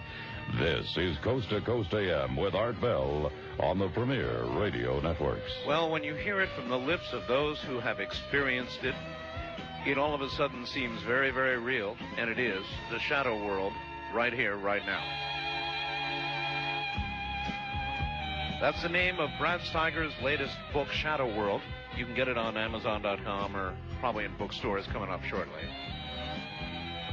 It's exactly what we're talking about this morning. Morning. So if you get the opportunity, pick it up. If you have a computer, you can do that right now. If not, why, wait for the bookstore. It'll be there shortly. More Coast to Coast AM with Art Bell. Here again is Art. Back now to the shadow world of Brad Steiger. All right, Brad, here we are. I have to mention, she said she was coming from a Moody Blues concert. That's right. The music of the Moody Blues, according to the questionnaire that I have sent out since 1967, figure in a lot of people's mystical experiences. I play a lot of the Moody Blues, you know. Sherry bought me the complete collection of the Moody Blues last year. And I think there's something going on there. I know the first time I heard Nights in White Satin, I was in the car and I actually had to pull over. That group has touched something that seems to stimulate, or otherwise encourage mystical experiences. I know. We've done a couple seminars with Patrick Morantz, the keyboardist for the group, and very, very tuned-in spiritual group. Simply no question about it, and I agree with you completely. And as I mentioned, I use them all the time as bumper music. I don't know why. I know you do. I just do. and you're probably precipitating all kinds of mystical experiences out there. I'm sure. East of the Rockies, you're on the air with Brad Steiger and Art Bell. Good morning. Yes, hello. Hello. Turn your radio off, please. Okay. Okay, she's going to have to go do that. Supposed to do that ahead of time, folks. When you get through, you have to be prepared to get that radio off right away, or it'll confuse you. Hello. All right, go right ahead. Where are you? Rhode Island. Rhode Island? Yes. Okay. After my father had a heart attack, he was in bed and resting. My mother had gone out shopping, and there was nobody home in the house. When my mother came home, he had dozed off in the meantime, and my mother came home, and he said to her, "Did you call my name? Were you calling me?" And she said, "No." She said, "I've been out, and I just came in." He said, "Somebody was calling me in a whisper, whispering his name over and over."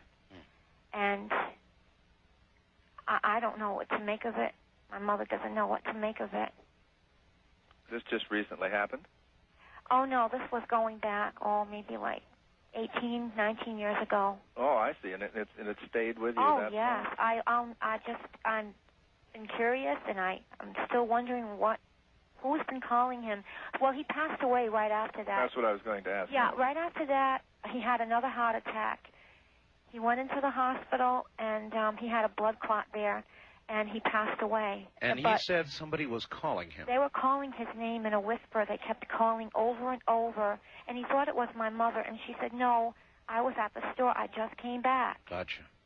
And it is so eerie. And now back to the best of Art Bell. It is eerie. It's there again. It could have been his the angel of death preparing him, a loved one from the other side calling him home. It could have been any one of those things. The sound of a voice calling.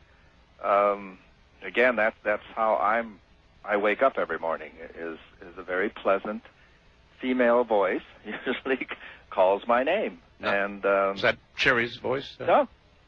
Is that a no? It no? is a voice that maybe would sound like a cross between my mother and Sherry, or a very pleasant woman's voice. But you see, this has been happening since I was like 8 years old. So I mean, that's long before. But again, these kinds of things. It's the same voice I hear that tells me don't go into a room or don't take an airplane or whatever. And again, I realize when you fill out certain applications and it says, "Do you hear voices?" I mean, I want to put "doesn't everybody?" or it's a shame they don't. I mean, again, achieving a balance with the mystical experience and not going off the deep end, not being an extremist. We all have these abilities. We have that inner voice. We have that inner strength. We have that inner direction. And to me, I'm blessed in the regard, I suppose maybe the near-death experience when I was 11, where I have taken these things, not that I'm special, but that I'm blessed. And these are, I feel, aspects, facets that we all have that we should learn to utilize. If I'm a mystic, I'm a practical mystic, and I think we all have the potential to be that. My friend Sunbear, the late medicine priest, said, you know, if your medicine, their word for magic, if your medicine can't grow corn, I don't want to hear about it. And that's been my approach, you know, that these gifts are for us to utilize with respect to the Great Spirit, the Great Mystery, God, whatever you prefer. This is what it truly means to be human, is to utilize all the facets of our spirituality. Brad, Terence McKenna, who just passed away, just literally hours ago, yes, said, though he was full of hope, and he thought he was going on, he said, I feel, just hours before he died, he said, I feel death is close. And I wonder if most of us know, or we are called or told or somehow know, kind of like a Meet Joe Black kind of thing, or maybe lesser than that, just a voice maybe, or an inner knowing. I'm sure a lot of people are. A lot of people are. West of the Rockies, you're on the air with Brad Steiger and Art Bell. Good morning. Hi, Brad. Hi, Art. Hi. It's a pleasure. Hard time picking out which one was most significant, but I think it was this. And I have a question after this. Okay. My mother-in-law passed away in '95 under very, very awful circumstances. And the task of emptying her house fell to me. And everything was gone. There were people helping me. We were taking a break, all in the front room. And I had lined up on a desk all of her music boxes. And we were all sitting there talking, and all of a sudden, I think there were like 8 or 9 of them, went off one right after the other and played. Mm-hmm. They were all turned off or wound down. Mm-hmm. And they all went off at once. Within like a second of each other. Mm-hmm. And we all stopped and just looked at each other. And I took these home, and at various times in the next couple months, they kept doing the same thing. And one in particular was a music box dancers dancing to a waltz, and that one just continued to keep doing that. I ended up selling all of them. And I wondered. Why did you sell them? Because it was perplexing. That's beautiful. I didn't see that there was any real purpose other than the fact that she was kind of like hanging around. But things progressed badly for me after that, including a divorce, blah, blah, blah. And I was on the verge of losing my house and trying desperately to get a loan with no credit or anything. Mm-hmm. And one night I had a dream. I was having a dream, and she appeared in this dream as though you had a TV on and a little box up in a corner. Okay. And she was dressed in all beige and gold, and her hair was done up like she used to years and years ago. Mm-hmm. And she was smiling. She had something in one arm and holding it, and I couldn't tell what it was. Her other hand was slightly held out, like towards me, but not beckoning. And 3 days after that, I got an impossible loan, which saved my bacon. Mm-hmm. And I've had the feeling that she's sort of been hanging around. I think I said something about this on our show with the guy who was talking about angels. And I felt she's been watching me all this time. And I didn't know what the music boxes going off meant. Well, now you do. The two were connected then? Right. Yeah, and again, we know that angelic beings are with us. They may assume the appearance of a loved one to be reassuring or for you to identify. One can not be dogmatic, but generally speaking, as we understand it, angels are a creation apart from us, and we don't become angels when we die, but we can assume the role of a guide for a temporary time, or our image can be used by angelic beings to facilitate communication with those who are left behind. So her action in getting rid of the music boxes may have been premature or inappropriate. Unless there were circumstances, if she felt she were somehow holding the spirit, I could see that. Keeping the spirit earthbound or concerned with earthly things. But you know, that was her choice to sell them. I think here again, obviously no hard feelings, since she appeared to predicate the loan. Well, I would think that, right, I would think that the spirit of a departed one would understand the fear. Of course. Sure. And then manifest in a different way, which appeared to have occurred. Right. First-time caller line, you're on the air with Brad Steiger. Hi. Good morning, Good morning, Art. Good morning, Mr. Steiger. Good morning. You're going to have to yell at us a little. You're not okay, too sorry about that. I was excited to hear you speak about spirit mimics. I've made some notes here so I can be as concise as possible. Good. And because this is a subject that some friends and I have kicked around for several years. Okay. And I'd like to present a little speculation to you and let you hear your take on it. Please do. From one figure that I heard several years ago, it's estimated that there have been probably something on the order of 20 billion people walk the face of the earth. And, since men first stood upright, if you want to count from that time. You and I as individuals will probably see with our own eyes, as in passing in traffic, going to the store, probably no more than several hundreds of thousands of people in a lifetime. Mm-hmm. But actual exchange on a emotional, personal level, such as you do with a family member or with a friend or with a close coworker, you may do no more than actually several hundred of those in a lifetime. Okay. For example, let me give you an example. If you're driving down the highway, you will pass, if you're a commuter like many people are, you'll pass and see thousands of people in cars. Right. But if you have an accident with someone, and you get out and you talk and you exchange and you have an interchange with them with some emotional context, then that person is differentiated from the mass of people. Okay?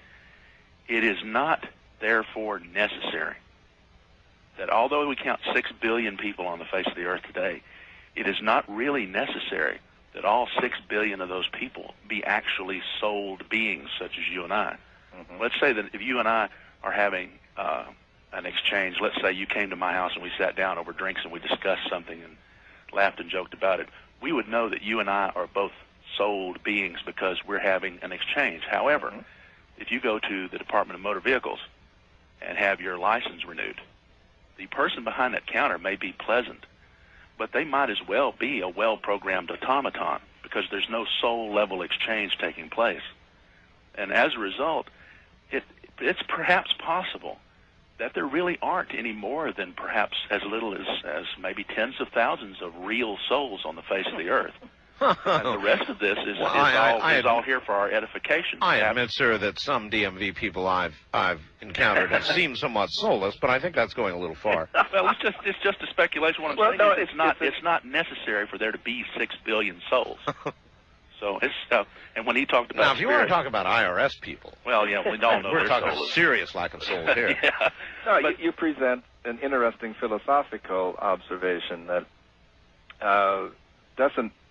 I find it interesting. It's not what I'm talking about with spirit mimics, because there's a definite exchange there, my friend, that seems designed, whether it's to enlarge the universe or cause people to become more in tune to themselves, or maybe just to scare the heck out of them. I don't know.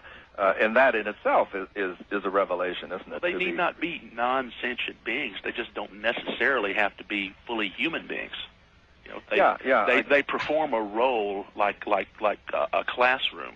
They fill a role for us to learn in. That's closer to what I'm talking about. And that's closer. Your other observation, I suppose, in a sense, they're the extras in a movie. There you go. They're the extras, and or the extras in a dream. Exactly. Isn't it fascinating when we have a dream of walking in a crowded street and we see thousands or hundreds or whatever people, all supplied by our dream machinery. So again, it comes back, when are we dreaming and when we're awake, and do we have some of these experiences while we're in a semi-trance state? Well, I'll turn loose the line. I enjoyed speaking with you. Well, I enjoyed sharing your sharing with us. Thank you very much, and take care. So that was closer toward the end of what you meant by spirit mimic. Toward the end there, yeah. The other is very interesting philosophical observation, and something to chew around and discuss. I think it speaks again the isolation we have. The spirit mimics, though, sometimes I think they're teaching, sometimes I don't know. It's as if we intrude into another dimension. I think we have to look at time as another dimension. I think sometimes we do time traveling and not realize it. That's going to be tomorrow night's subject, by the way. I've got somebody on time travel. On the other side, and I use that term very loosely, as I understand it, Brad, there really is no time as we perceive time on this side. In eternal now, I call it. But yet, when we enter that, well, we've all had the experience, where we felt like a dream lasted all night. I mean, it just a dream. Yes. And we found out, we've only been asleep for 5 minutes. Or conversely, the other has happened. So time is that strangely elastic or strangely condensed phenomena that we don't understand. So then sleep, in a sense, is that famous little slice of death that they talk about. Death perhaps meaning simply a transitional place where there really is no time, linear as we understand it. Right. There the psyche is free to rise above the normal limitations of time and space. And I suspect that, I read a statistic one time that and I don't know how this was demonstrated, but it was fascinating, that whether it's watching telephone poles go by or whatever, how often we enter trance without really realizing it. Maybe several times every day. Yes. All right, Brad, hold on. We'll be right back. From the high desert, this is Coast to Coast AM. Nights in white satin, never reaching the end. Letters I've written, never meaning to send.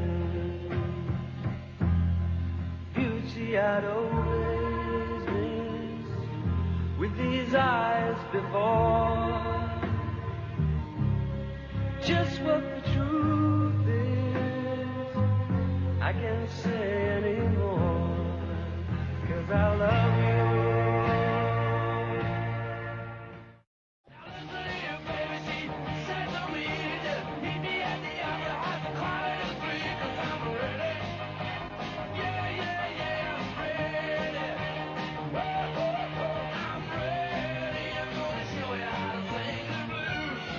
Want to take a ride?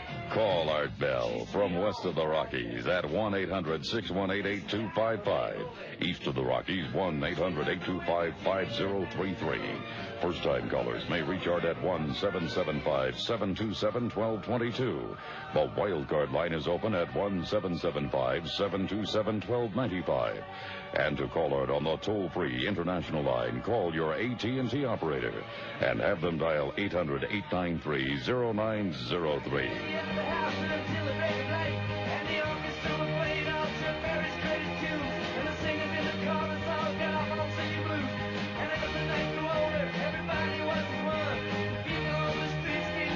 Good morning. We're here. Brad Steiger's here. We're talking about, I guess, things that go bump in the night, huh? The new book by Brad Steiger is called Shadow World. You can catch it at Amazon.com.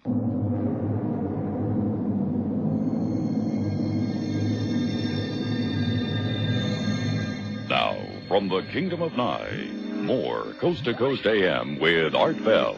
Here again is Art. Brad, welcome back. Thank you. All right, pretty interesting stuff. It really is amazing what people come up with, and this is really just, I guess, underscores your survey. I mean, oh yes, all you've got to do is open the lines, and here it comes. Right. Absolutely amazing. Wildcard line, you're on the air with Art Bell and Brad Steiger. Good morning. Good morning, Art. Hi it's there. an honor to talk with you. And with you. Pardon? And with you, I said. Oh, thank you. And Brad, Hi. Hi. I like your sense of humor about things. You have Thank to you. have, because I've been through the whole gamut like you've been through. Mm-hmm. But I do have a ghost story. Good. But can I just say one thing to Art? Sure. Art, do you remember Clarity, the ghost story? Yes. Wasn't that a good one? Yes, very good. Very good. And it's funny because our politicians here in Canada call their bill C-20 the Clarity Act to succeed from Canada, Yes. Quebec. Oh, yes. And I thought, well, that's dead. A Anyway, lot of good ghost stories in Canada. Yep. I have a ghost story, one of many. Let's see. I was going out with a fella, and he owned a reclusive farmhouse. And his ex-wife boarded her horses there when they separated. Mm-hmm. And they were on friendly terms, so she would come to the farm. But when I arrived, the first time I walked into the back porch, I was with his wife and, of course, the boyfriend. And the first thing I said was, I know who's here. I know the name of the ghost, everything. I knew his background. Mm-hmm. And she said, how could you? Because we never mentioned it to you. And I said, well, I can't explain it. I just know. And she was telling me the mother-in-law had been pushed down quite a few flights of stairs, probably about 15 stairs, and they had to take her to the hospital. She recovered. But this ghost was quite mean. Mm-hmm. But I just told him right off the bat that I wasn't going to take any nonsense from him. Mm-hmm. And it turned out, I'm telling you, I had a relationship with Lewis. That was his name. Okay. And he was a pirate. What do you mean by a relationship? Well, because I stood up to him, and I knew he was there right away, because he was a ghost that played a lot of nasty little tricks on everybody. Mm-hmm. Like whenever we'd always have the gang from the city over at the farm, and the company would wake up and say all these nasty things happen, like evil voices. Right. And right. Similar story. I know the ghost would give them a hot foot during the night. Yeah. But with him, he liked me, and I liked him. I didn't care if he pushed the mother-in-law down the stairs. I really didn't. And the boyfriend said, "Oh, geez, I wish." You mean you weren't being judgmental? No, she was a real. Anyway, God bless her, though. But I had a great relation. He took care of me. I was doing some farming, and I had a small hobby farm, and it was a wonderful time I spent there. And, for example, when I did all my farm work and I would have a nap in the afternoon, he would tuck me in where the bedding would be, at your foot, and I could just see it rolling over. Okay, you're a strong-willed, matter-of-fact person, and that worked for you, but I wouldn't advise people to try this at home. Oh, no. This is for somebody who, I feel I've had, I'll call it what you have. Right. Whatever that may be, a spirituality. Whatever that is. Yeah, and a very wonderful experiences since I've been about 3 years old. I'm 45 now. Mm-hmm. But a lot of hell, too. I went through the hell part with demons and all that. Oh, yeah. Oh, out of control. Mm-hmm. But now I'm at the same plateau you're at. Well, at nice, even level where it all meshes together. And isn't that a wonderful feeling? It is, and it's... Not to be smug. No, because it takes perpetual work at staying balanced.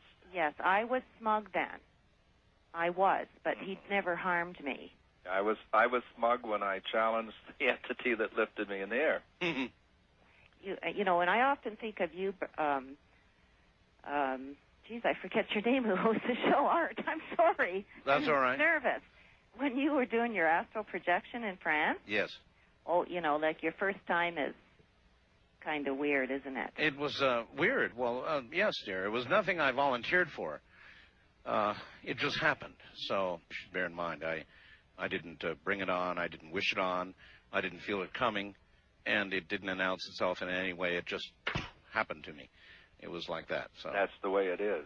If you had been trying and trying, over the years, Art, prior to that, you had expressed that you would be open if such a thing happened. But if you had been trying and trying... Actually, that's not even really true, Brad.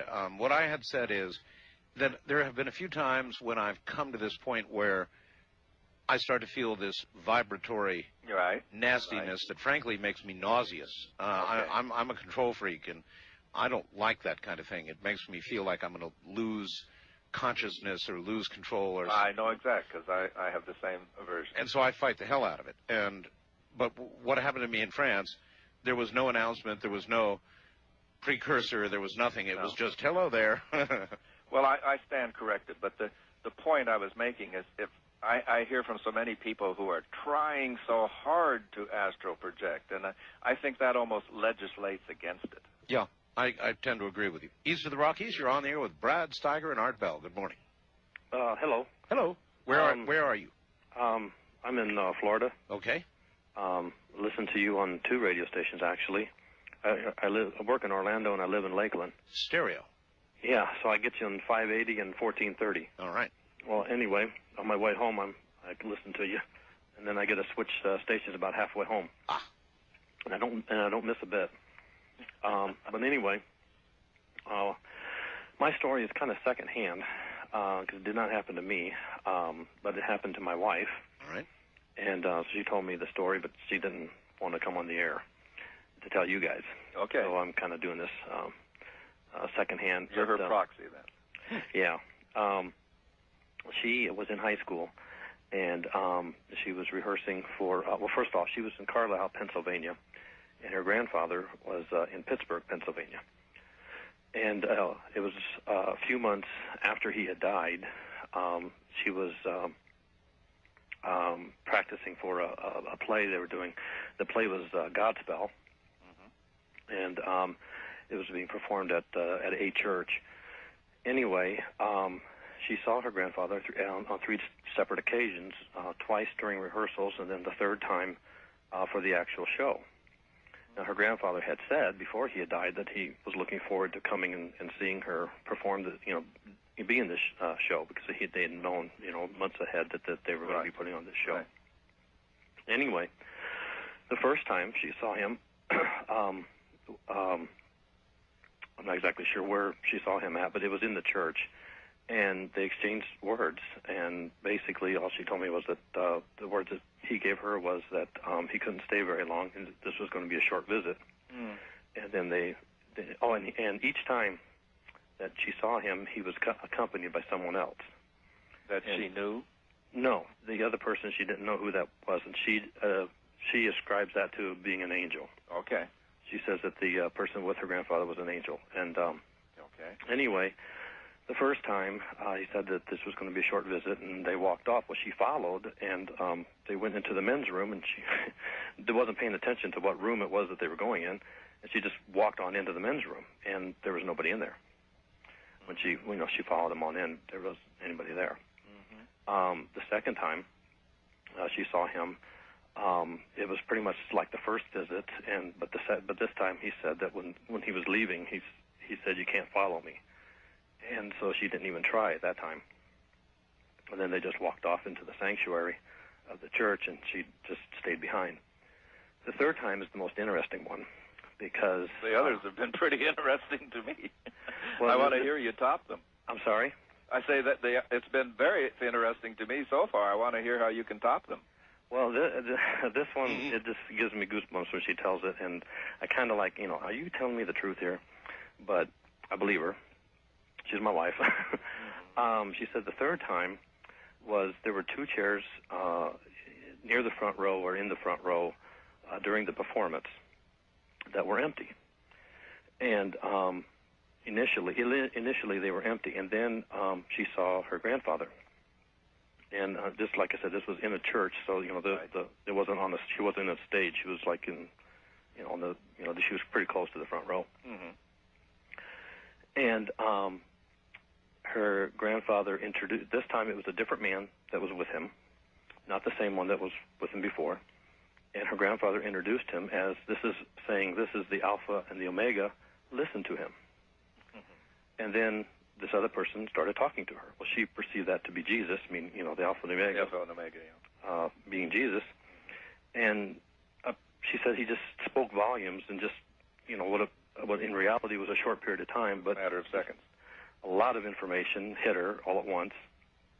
And other people saw a light. They said that, they had said that they had seen a light, but they didn't see any people. And but that's what she saw. The part of the towards the end of the conversation, she asked. I made some notes here. Just give me a minute here. This is fine. She asked to not be visited like this. She didn't want to be one of those people that are frequently visited by angels or spirits or whatever.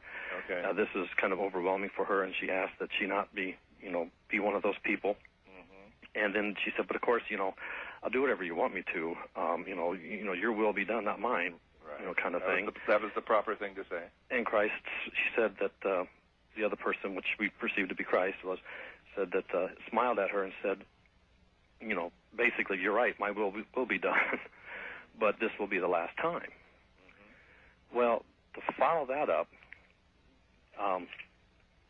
she perceived, because he said, that would be the last time, she thought, she wouldn't have to worry about ghosts anymore. Well, to drive that point home, a few years ago, she had a friend of hers that she worked with that she claimed that she had a haunted house. They were filled with friendly ghosts, and she really liked her ghosts.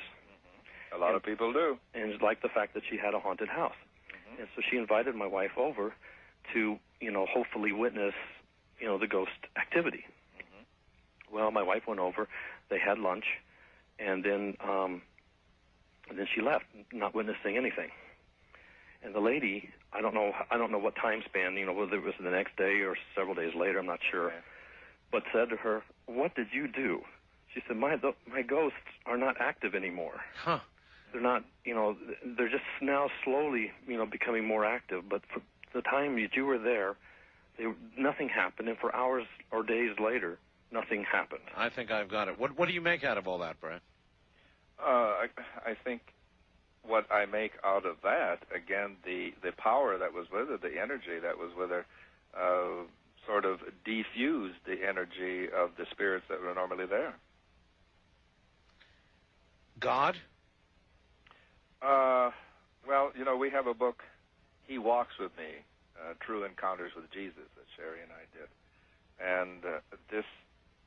And here again, the promise of Jesus, where 2 or 3 are gathered together, and he said, I shall be always with you. So, again, the belief that one can see a form of Jesus, a facet of Jesus, an aspect of Jesus, it is surely, I think, acceptable to most Christians. But that would suggest, though, that all of these things, or those things, were outside of God, or anti-God, or... Not necessarily. They may have only been quietly respectful while this energy was there. Interesting. All right. Wilson, the Rockies, you're on the air with Brad Steiger and Art Bell. Good morning. Yeah, hi, guys. This is Tim in Phoenix. Tim, hi. How you doing? About 15 years ago, I was staying at my parents' house, and my cousin Scotty was there, too. There in Phoenix? Yeah, in Phoenix. And we went for a walk to the store, just a block down the road. And we saw all these people gathered around the intersection. And it's no street light, just like a stop sign type area. And here in the middle of the street, we saw 2 little white tennis shoes in a crosswalk. And about 10 yards in front of it was something covered in a green blanket, and then something just in front of that was covered in like some black hefty bag material. And this lady was struck in the crosswalk. She had been long overdue in the neighborhood. She was in her 80s, and she had her little shopping cart there. I'm having one of those out-of-the-body experiences like you are. Can I catch my breath? Sure. Okay. Surely. All right. That's buzzing. I get this buzzing whenever I call you. Anyways. Just relax. Take a good, deep breath. There we go. Yeah, that's good.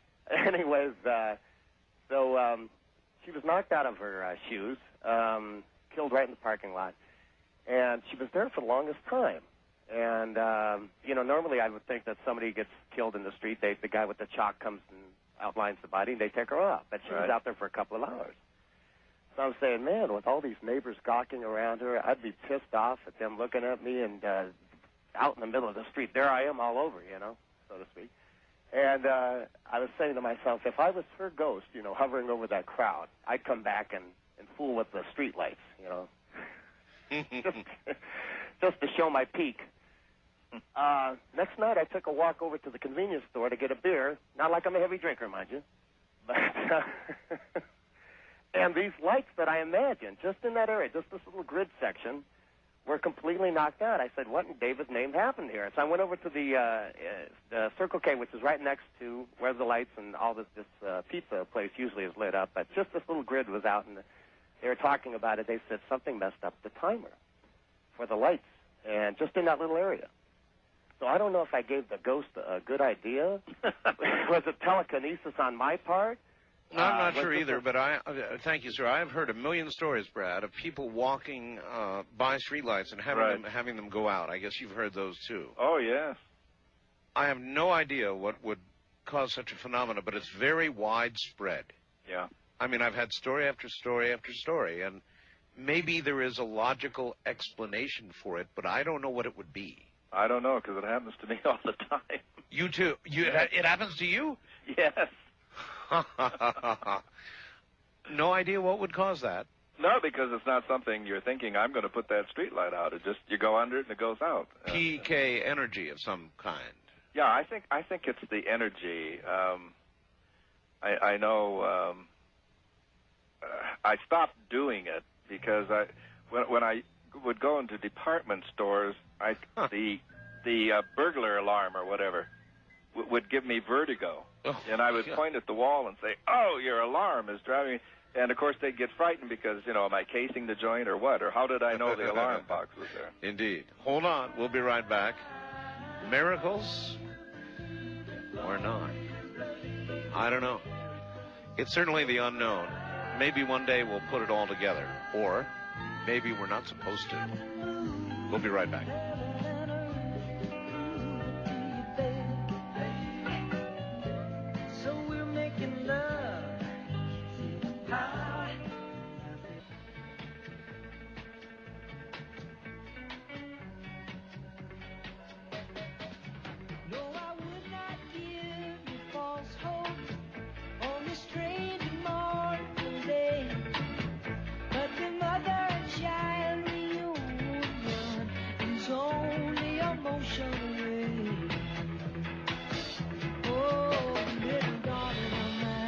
Call Art Bell in the Kingdom of Nye from west of the Rockies at 1-800-618-8255. East of the Rockies, 1-800-825-5033.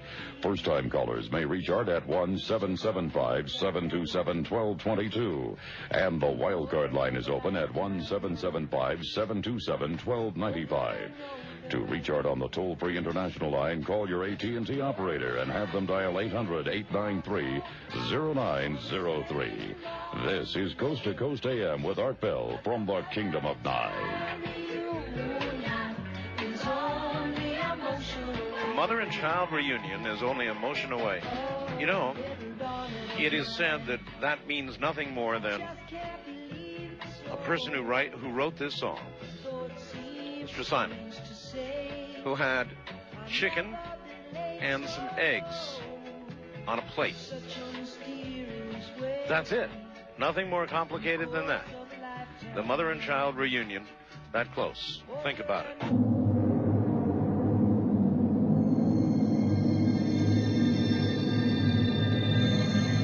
Now, from the Kingdom of Nye, more Coast to Coast AM with Art Bell. Here again is Art. Brad Steiger with us, author of Shadow World, available on Amazon.com and soon bookstores across America, I am sure. Brad, welcome back. Thank you. Doing something a little different tonight, letting you tell Brad stories. It's kind of the other way around, and just getting a comment from Brad. It is different. I was reminded when the lady from Canada was saying about the mean ghost that played tricks on people. Right. Another Canadian, or she's Canadian now, Clarissa Bernhardt has been a dear friend for many, many years. And and she told of the one place where she was staying, where the spirit would give people a hot foot, literally burn the feet of people sleeping. Great. And it turned out to be a spirit of a Native American who resented that this home had been built on his tribal land. Mm-hmm. So she, being Cherokee, was able to convince him, that he was now in the shadow world, in the land of the grandmothers, and, that now other people were occupying, and explained the situation. And she kind of developed a relationship, as this woman did. But anyway, he stopped playing pranks, and especially burning people's feet. And again, people came to accept this spirit energy in a very positive way. Hot feet. First time caller line, you're on the air with Brad Steiger and Art Bell. Good morning. Hello, Art and Brad. How are y'all tonight? Just fine. Where are you? Where are you? This is Glenn, and I'm calling from Austin, Texas, on KJFK 98.9 FM. That's the one. That's it. I just wanted to say I read somewhere about these street lights that some cities will put them to where they go off occasionally individually, and it saves like so many thousands of dollars. But anyway, I thought I'd throw that in. And also I wanted to ask Art, that song, The Ghost and the Wishing Well? Yes. Who sings that? Gordon Lightfoot. Oh, is it Gordon Lightfoot? Yes. Okay, I didn't know. And now back to the best of Art Bell. All right, I had a quick little story here. I was living with my grandmother for a little while, and my grandfather had passed away about probably 5 years before this time. And I had the same room my grandfather had passed away in. He had a heart attack and died there. And anyway, at night, occasionally, several different times this happened, I'd be laying there just about to go to sleep, and I'd feel like a weight on the corner of the bed, like somebody had just sat down there. And of course, there wasn't anyone there. Right. But I could definitely feel a weight go down on the corner of the bed as if someone was sitting down. And it was really weird. I'd kind of look, but there wasn't anything there. But could you see a depression? I didn't ever see a depression. I could just feel it because it'd be dark in the room and everything, but you just feel this go down, And it was really strange, and it turns out that's the actual corner of the bed that my grandfather used to always sit down on when he was taking off his shoes before he went to bed at night. And this was the same bed, same room, everything. It was really creepy. But yeah, well, again, it's your sensitivity, and whatever this is, I remember early on when I was in high school and staying with a friend, and where you can sleep in this bed. And I rolled in and just sat there, and all of a sudden I felt, an ice cold body next to me, and I jumped up and said, "What is this? I'm not sleeping here." And then I found out that the person's mother had died in that bed, a year or so before. But again, I could feel the coldness. I could feel the body there. Man, oh man. Well, I tell you, I'm gonna rush out and get your book. It sounds really interesting, and Thank you. I'm gonna pick that up. You. All right, speaking of rushing out and getting it, Brad, they can't exactly do that yet in the bookstores. Soon maybe, but not yet. I would say it's going to be there, knowing the vagaries of publishing. They'll say like April 10th, but maybe April 4th or 5th it's going to be there, maybe even. And it depends on parts of the country. Sometimes my friends in Ohio will send me a book before I have it. It's just it's strange. Book distribution is a strange phenomena. It belongs in shadow world itself. It really does. I know all about it. Wildcard Line, you're on the air with Brad Steiger and Art Bell. Top of the morning to you. Top of the morning to you, sir. And thank you so much, gentlemen, for yet another installment of Ghost Stories, which just happened to be my third one with Mr. Bell. In fact, the previous caller had mentioned clarity. I am the gentleman who brought clarity home. And this is something that I've had many experiences in my life, but one of the... You want to tell that? The Denton, Texas experience? Yes. If you wish. I mean, no problem. I wish. Okay, well... I'd like to hear it. And I tell you what, sir, it's weird. I always have to take a deep breath before I do this. But what had happened was I just moved from Anchorage, Alaska, and I had a friend of mine here in Fort Worth, Texas, invite me to a party. And my mom had just left on a little trip, so it was kind of like my first time in her new car and kind of going to a party and all like that, and a little male bonding. But I meet this girl there, very nice young lady who just gives me the name Clarity. and she was about maybe 17 or 18 years old. And we kind of parted ways after the party, and she said she needed a ride home. And at the time, I thought, oh, no problem. You know, I'm thinking to myself, this is, you know, a positive experience here. So we're heading back to Grapevine, Texas, which is ironically should be about a 30-minute drive. And instead, it winds up to be about an hour and a half into it. We start looking up, and we start seeing signs for Oklahoma. And at that point, I'm kind of thinking, well, this is not too good. But she says, hey, I know this little town just off to the right here called Denton, Texas, and I could, you know, I know I used to live there. And, you know, I'm thinking, well, hey, a little familiar surrounding sounds very good at this point. It's about 3 a.m. in the morning. So we arrive in Denton, Texas, and we're driving around. And she goes, well, we need to go over to an apartment complex. And we go to the apartment complex, and she goes, okay. I'm thinking to myself, oh, we're just going to go to a friend's house and, you know, make a phone call. And anyways, she goes, well, first let's go over this hill. So we kind of go over the hill, and I'm looking across, and I see nothing but yet a graveyard sitting there. And at this point, sir, you know, you're thinking to yourself, well, it's 3 a.m. in the morning, and you got a nice young lady, but, you know, we're going to the graveyard bit. And I've never been much for that, but she says, come on, let me show you a few things. You know, my family's name's in here like that, but that part does interest me. So to make a long story short, we're kind of like tooling around in the graveyard, and I'm kind of, at this point, I'm starting to, how you say, clarity starting to come to me because the vodka's starting to wear off and all that, and I'm starting to get that eerie feeling. And I'm looking up, and I've always been very much an admirer of the full moon, and there was just an absolutely gorgeous full moon that night. And Art and I had talked about this before, the blood-still Texas night, where literally just there is no sound whatsoever. And I'm looking up in the air, and I see the moon going, and I'm thinking, boy, this is just really beautiful. And suddenly, out of nowhere, 7 white birds, literally like doves attached to each other, were floating, kind of like almost in a wave. And they're just lightly floating up towards the moon. And I'm thinking, boy, this is just truly beautiful. And all of a sudden, from the back of, I'm just kind of standing there, and all of a sudden, in the back of me, I hear this, the girl that I was with start quoting Bible prophecy about the return of the 7 birds on the very still night. And I'm starting to get this just, you know, sensation running down my spine as she's quoting this Bible prophecy. And suddenly, at the moment her voice kind of trails off and she finishes the prophecy, I just kind of like, okay, snap out of it. I'll turn around and she's gone. I'm like, okay, not good. You know, 3:30 in the morning, you know, prophecy kind of running a bit of a chill. So to make a, you know, hard target search, I look around, no sign of her. And like I mentioned to Art earlier, I said, you know, it looks kind of strange. You know, 3:30 in the morning, I'm standing on a hill in Texas screaming for clarity. So at that point, I basically go looking for a map, at least, you know, find a way home. The one thing I've always been is very inquisitive and kind of, how you say, you don't want to follow up on things. I went back to that same spot 2 years later, and what it inspired it was when one of the gates to the actual entrance to the graveyard had 2 huge, humongous stone pillars. Well, one of them was knocked over.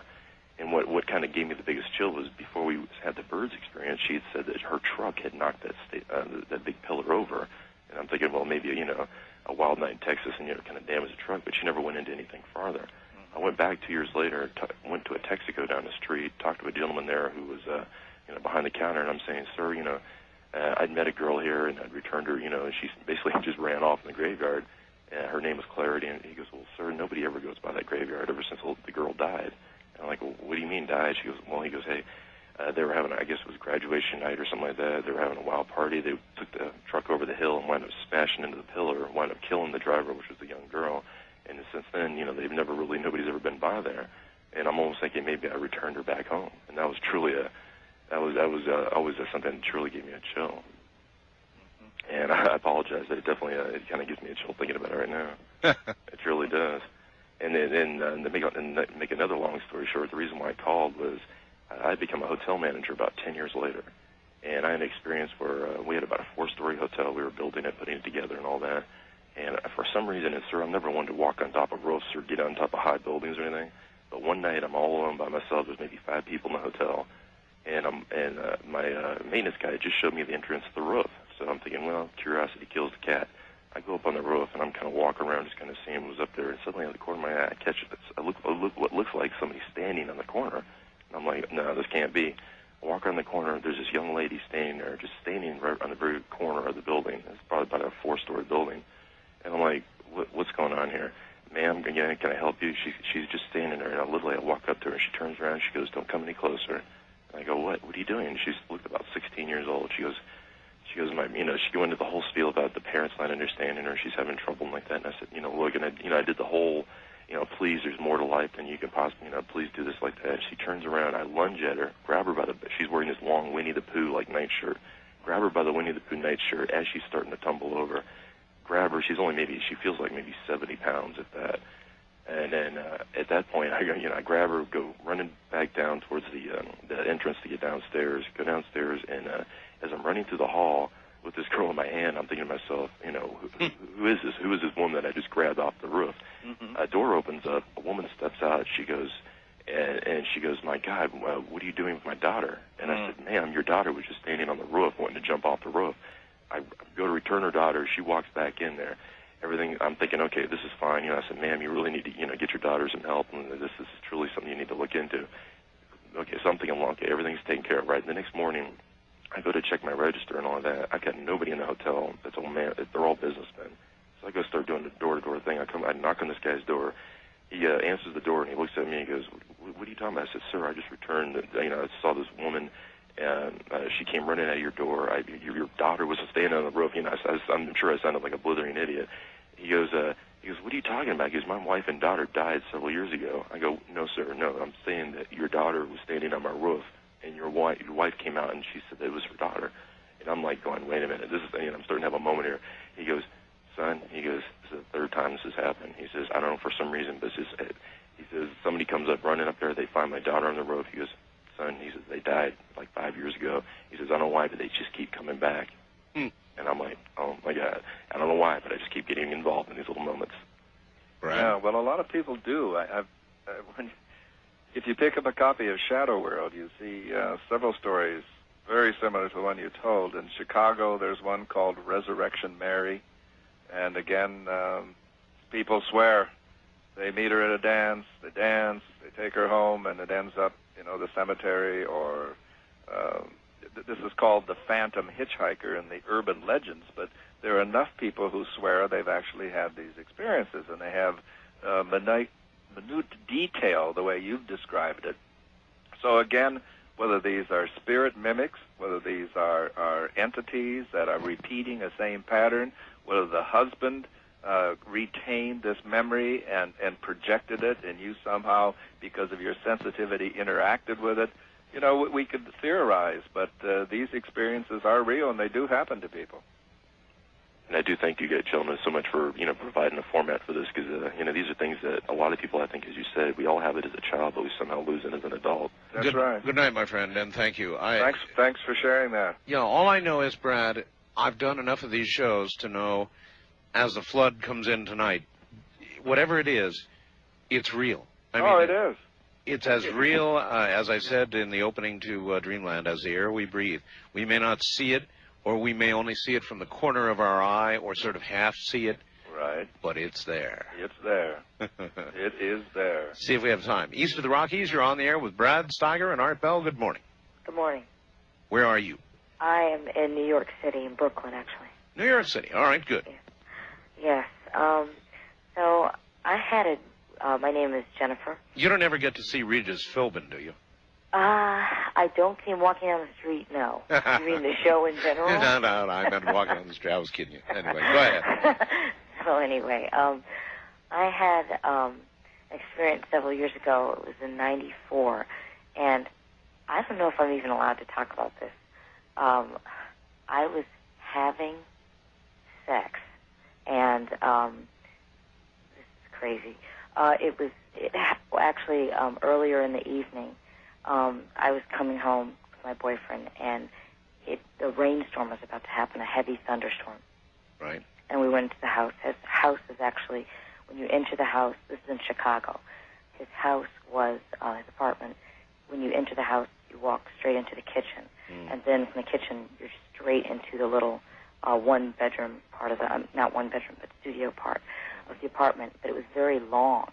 And there was one window by his, where his couch was and the chair. I think it was just maybe two chairs.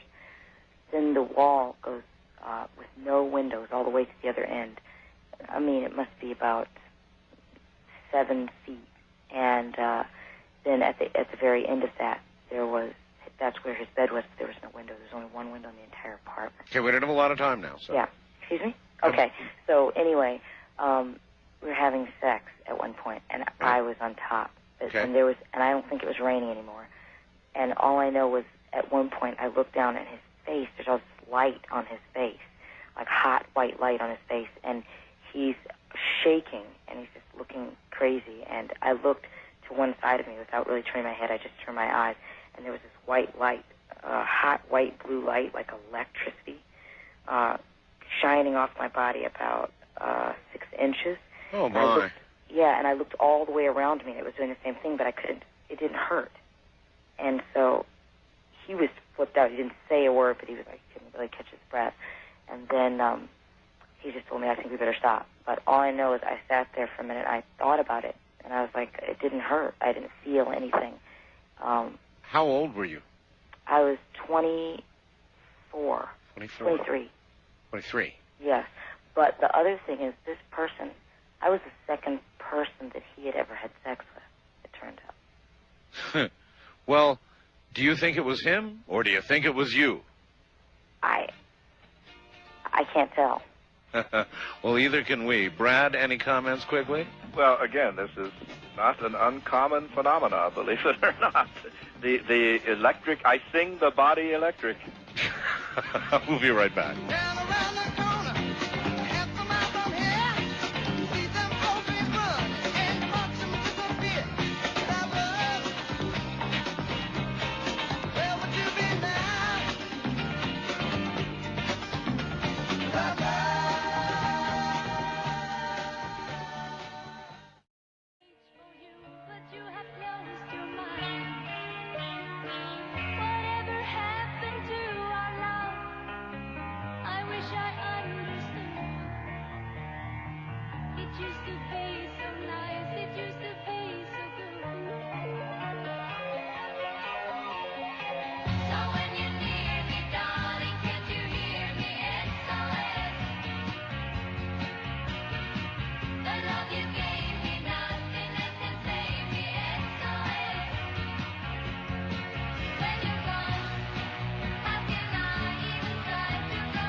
Want to take a ride? Call Art Bell from west of the Rockies at 1-800-618-8255. East of the Rockies at 1-800-825-5033. First-time callers may reach Art at area code 775-727-1222. Or call the wild card line at 775-727-1295. To talk with Art on the toll-free international line, call your AT&T operator and have them dial 800-893-0903. This is Coast to Coast AM with Art Bell.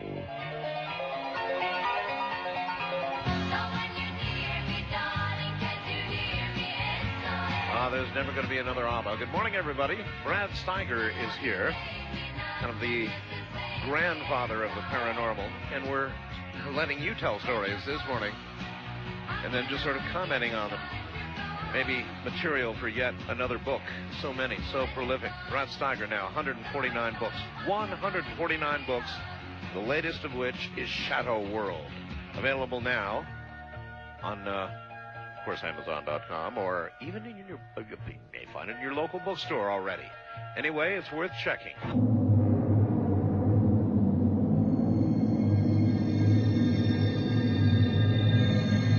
Now, from the Kingdom of Nye, more Coast to Coast AM with Art Bell.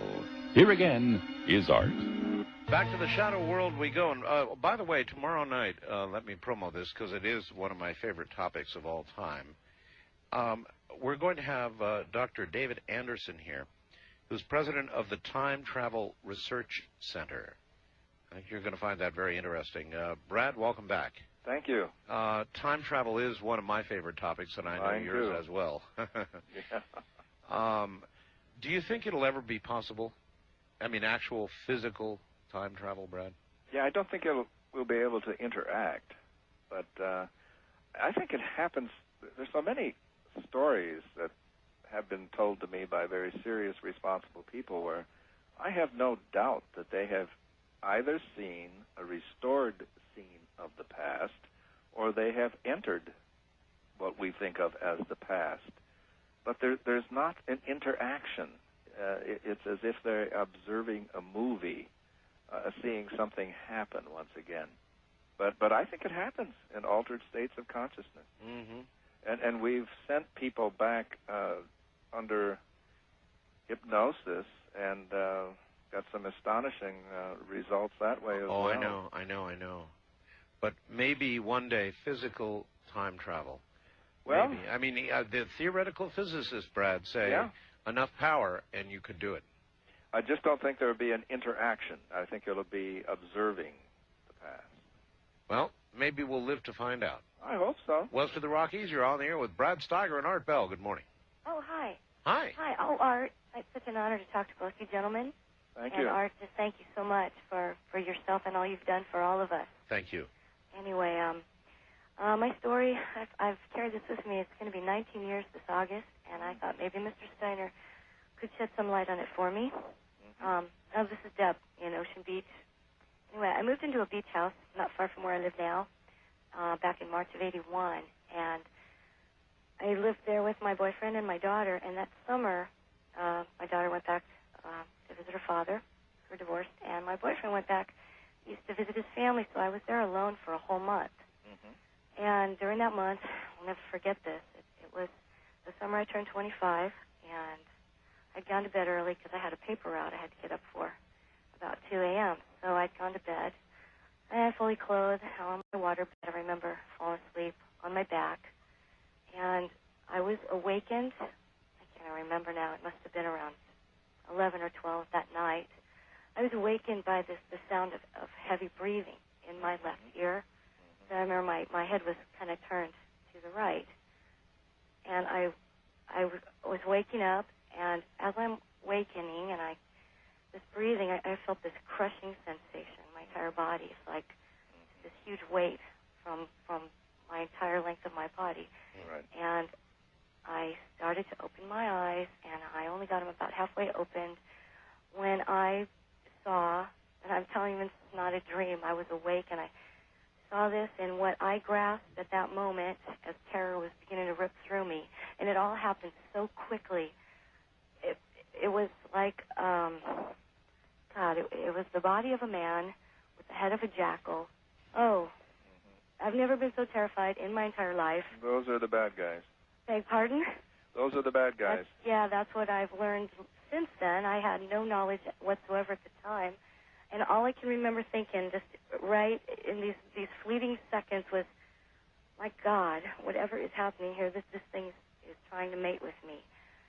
And I remember closing my eyes, and I don't know why I didn't just faint dead away or have a heart attack right then and there, but I closed my eyes, and the very moment I closed my eyes, I saw blue skies with clouds on them, and I should mention, I lost my father when I was 13. We were getting very close, and he had a massive coronary 2 months after he turned 50. So I didn't have him, and I never had any kind of visitation or anything from my father. Just missed him and grieved very deeply. So as I closed my eyes, and I saw the sky, and I saw his World War II helmet rolling in the sky on this cloud towards me very rapidly, and suddenly it stopped right in front of me, and taped inside of it, as he used to tell me when I was a little girl, he had a bookmarker with the 23rd Psalm on it. And I was never a really religious person, so I didn't memorize any of the Psalms or anything. And I was, like, reading it. It was right in front of me, and I was mouthing it. And when I got to, like, the third sentence, the part that I absolutely did not know, I can swear to you I did not know, other than the Lord is my shepherd, I shall not want. And I got to the part that I didn't know, and suddenly, with the greatest force, this thing just backed away from me. I mean, it flew out to the right-hand corner ceiling of my bedroom, and it just exited with such force that I was just like laying, and my waterbed was just jolting. And I remember never moving, just feeling this. And then as soon as this thing was like gone, a second, I curled in the fetal position, just terrified, completely terrified. And I had to call a friend. In about a couple of minutes, I just sat up and I called a friend and told him what had just happened. And he said, "Why don't you get over here right away, and we'll just have some coffee and we'll talk." Right. And Well, your guide, your guardian angel, your guide, whatever you want to say, interacted.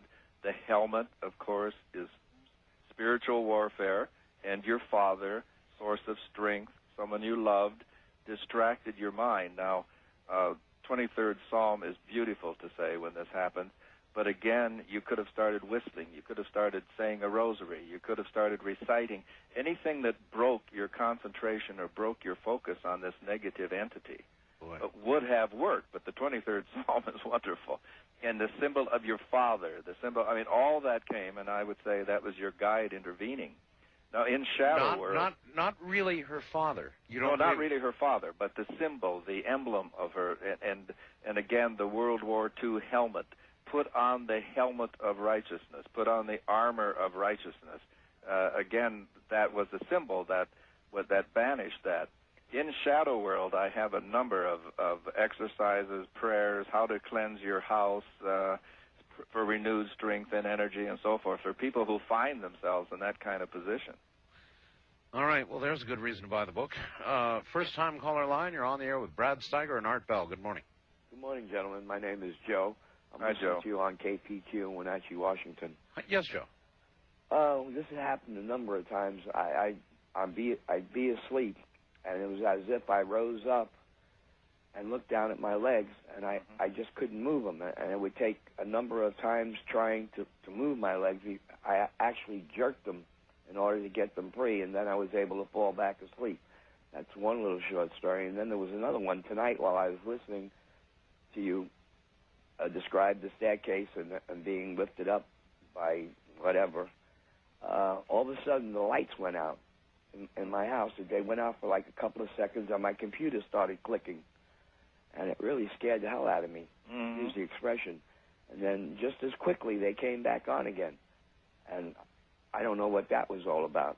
It's never happened before.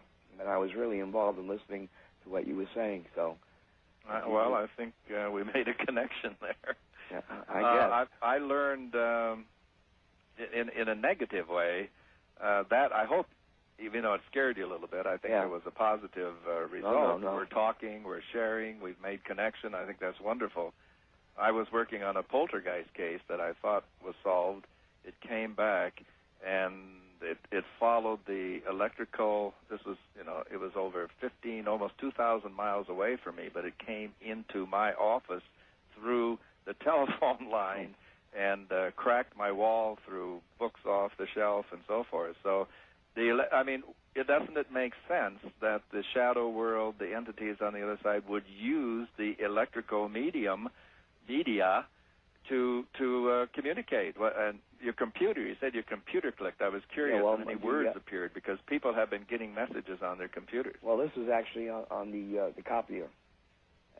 Did anything come out on the copier? Yeah. What came out? Nothing came out. I went over to look at it. Everything is shut down. And I went over to look at it. I put the lights on myself, and then I went over to look at it. There's nothing there. Wow. So well, really... keep checking. I think, we never know with whom we're connected. We never know with whom we have a rapport. You may be getting a message for you. You may be getting a message for me. Oh. Do you have any ideas on me sleeping and then rising up and looking down at my legs? Well, that's the beginning usually of out-of-body travel, out-of-body experience. If you want it to happen, just go with it.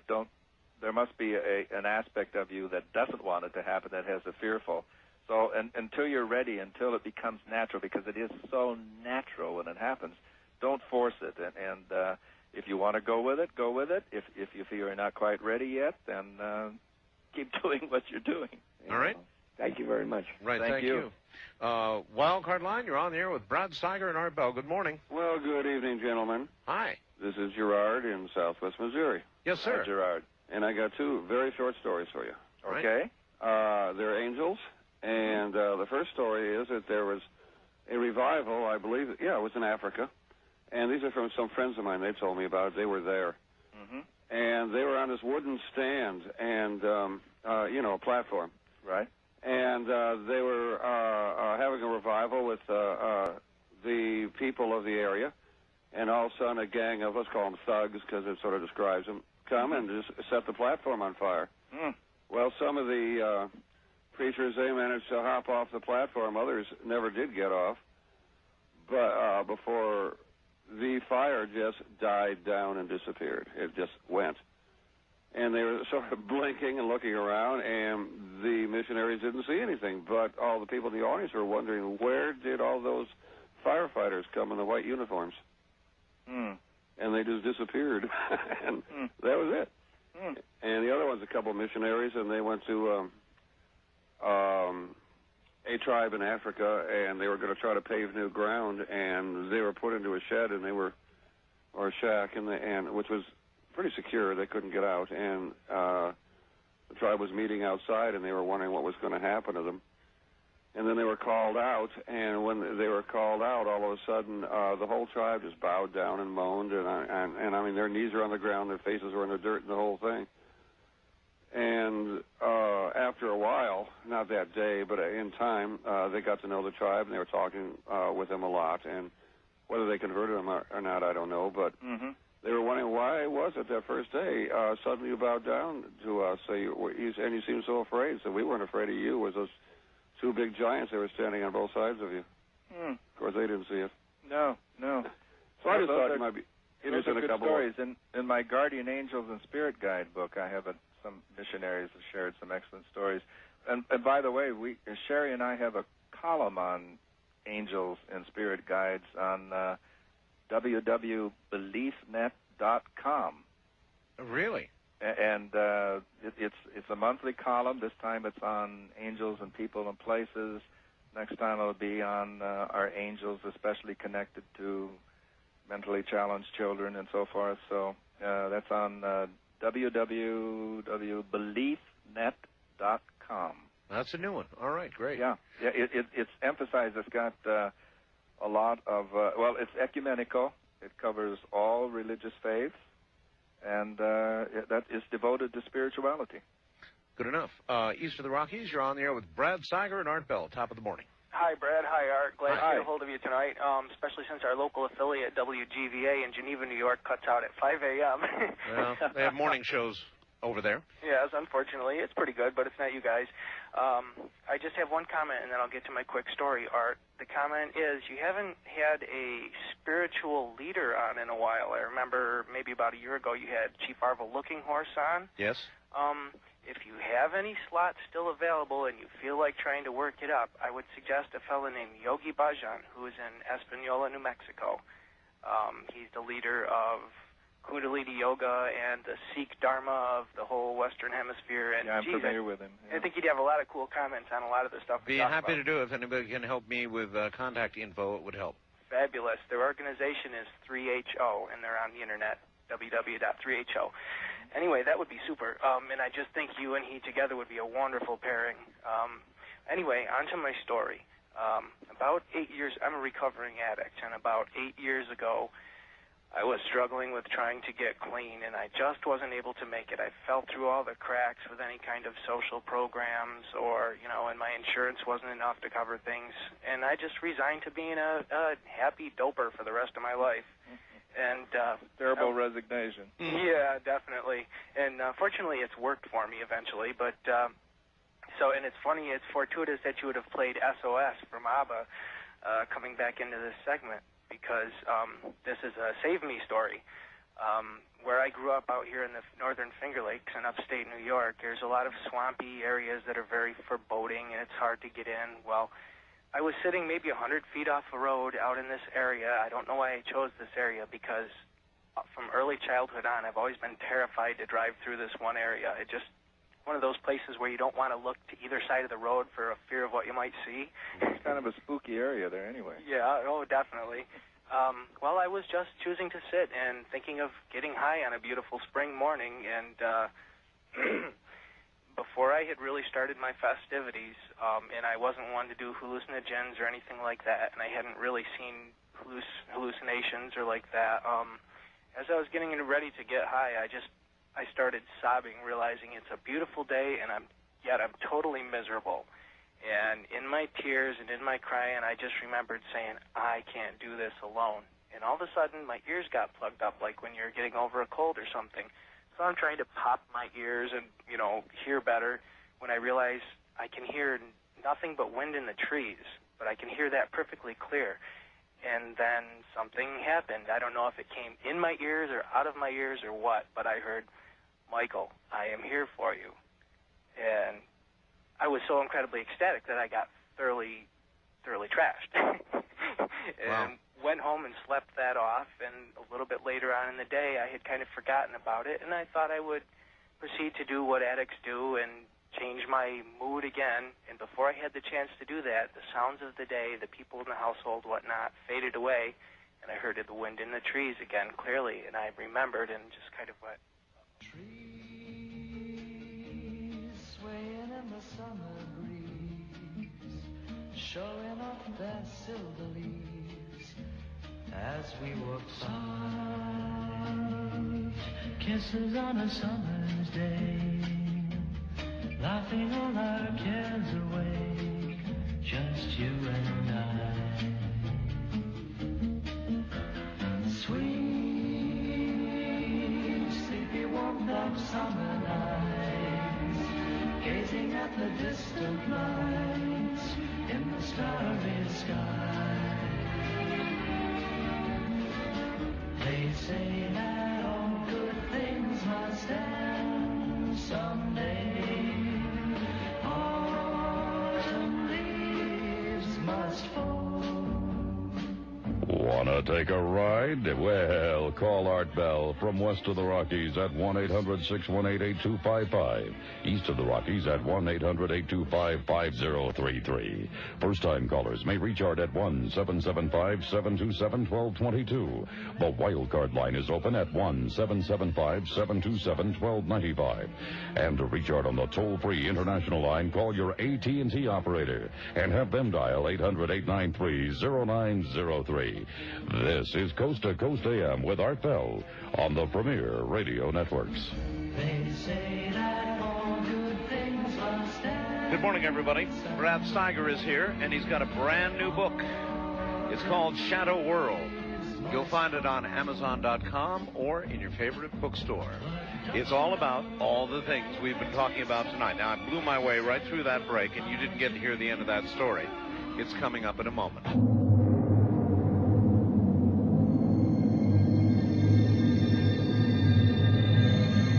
Now, from the Kingdom of Nye, more Coast to Coast AM with Art Bell. Here again is Art. Well, I was so engrossed in that story that I just blew right through a break, so I held the caller over. Caller, please finish your story for us once again. Sorry about that. Thank you, Art, certainly. And by the way, if I hadn't mentioned, my name is Mike, and I don't have a problem with anonymity or anything. But all right, Mike. Like anywhere across the world's going to go, oh, I know him. But so the whole experience has turned out quite positive. That voice that I heard, and like I say, I've tried to analyze it over the years. You know, I consider myself I'm an engineer in the same field, Art, as a matter of fact, as yourself, and. But so, of course, you can imagine I want to pick it apart and find how that experience was put together. And always. And there's fortunately I haven't gotten it apart, so there's no parts left over. But I haven't been able to do that, and that experience opened an incredible door for me in my life. I was raised Roman Catholic, a very devout family, and even my elderly mother, who's in her, well, I won't say elderly, she's in her 70s, a young 70s. She's had to just concede that whatever experience that was in my life, be it God or what, has made positive changes in my life, and she no longer hounds me about going to church her way. But the thing that is really amazing to me is I'm still incredibly terrified when I go through that place.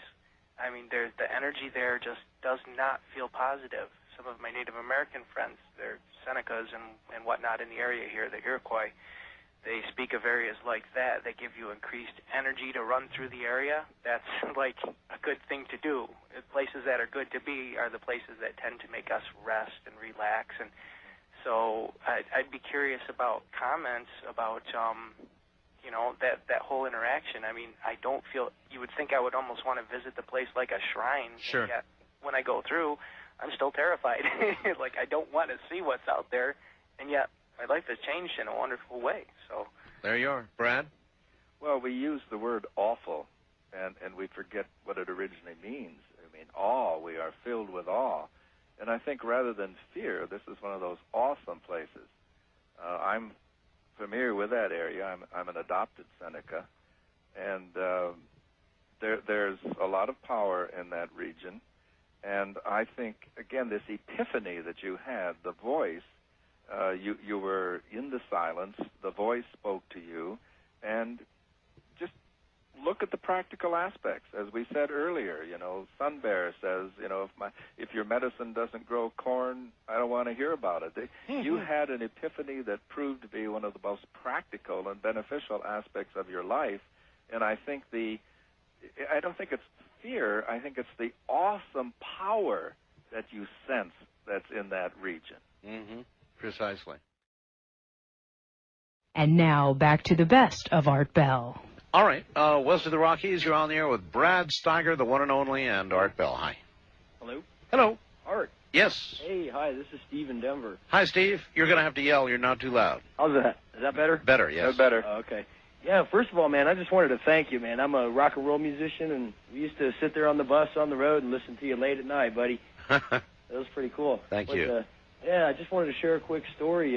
This happened in Hollywood, California, and this was, I'd say it was about 6 years ago. It was not too long after the Northridge earthquake. And I remember I was renting a house at the time with 2 other drummers. And after the quake, a couple of us couldn't sleep in our bedrooms because they got damaged. Sure. So it was like, we're sleeping on 2 couches, passed out. Anyway, needless to say, I woke up and I opened my eyes. What actually woke me up was my drummer on the other side of the room was talking in his sleep and babbling. That's what initially awakened me. And at the same time, I saw what appeared to be, and it was one of those almost strange times when you're not quite awake, and anyway.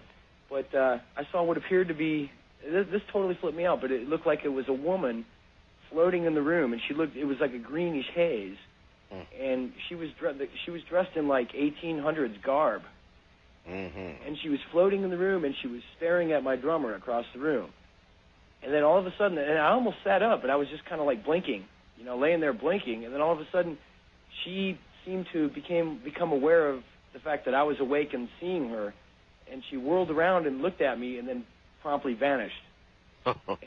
Yeah, and at that point, I sat up and said a couple of words I probably can't say on the radio. But and at the same time, so did my drummer across the room.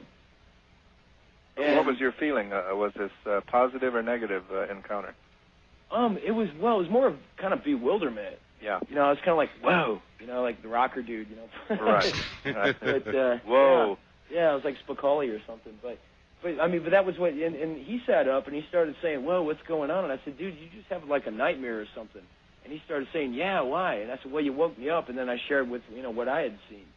But it was like, it wasn't a dream, though, because I was just waking up. Now, you said he was babbling in his sleep. Yeah. Did he make any association, or could you make any associations with what he was saying with this apparition? Well, it appeared to be, you know what? Actually, it sounded like he was like conversing. Right. But I couldn't really make out exactly what. I sat and listened to him for a couple minutes. I was just sitting there kind of cracking up, and I was just like, Did he seem to be talking to someone? Yes. Yeah. It was as if he was in a conversation. Right. Yeah. Right. Yeah. It was I think, here again, he was sleeping.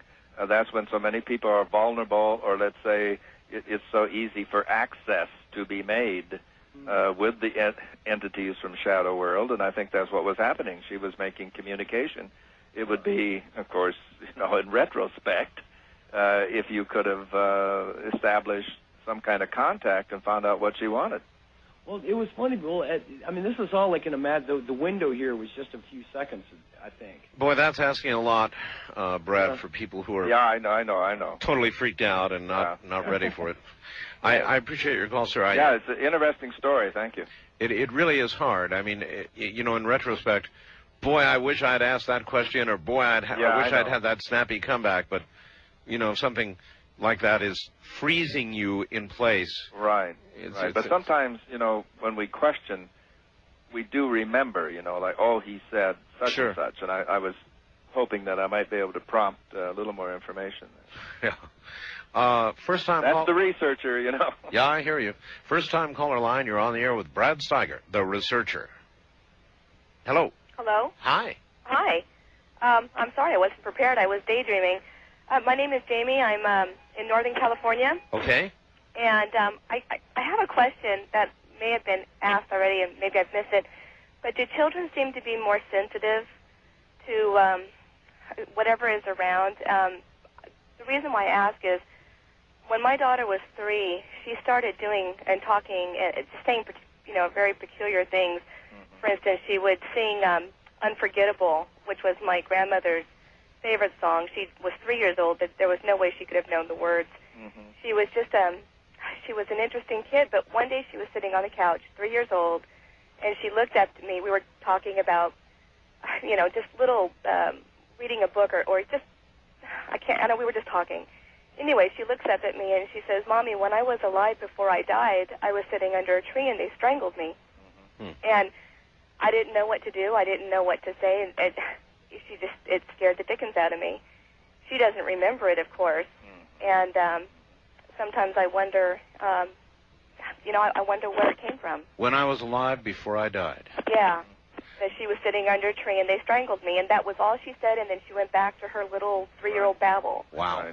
And like I said, I've asked her. How do I ask her, without scaring her, Sure. But anyway, I guess my question is: Do young children are they sensitive, more sensitive than adults? Unquestionably, yes.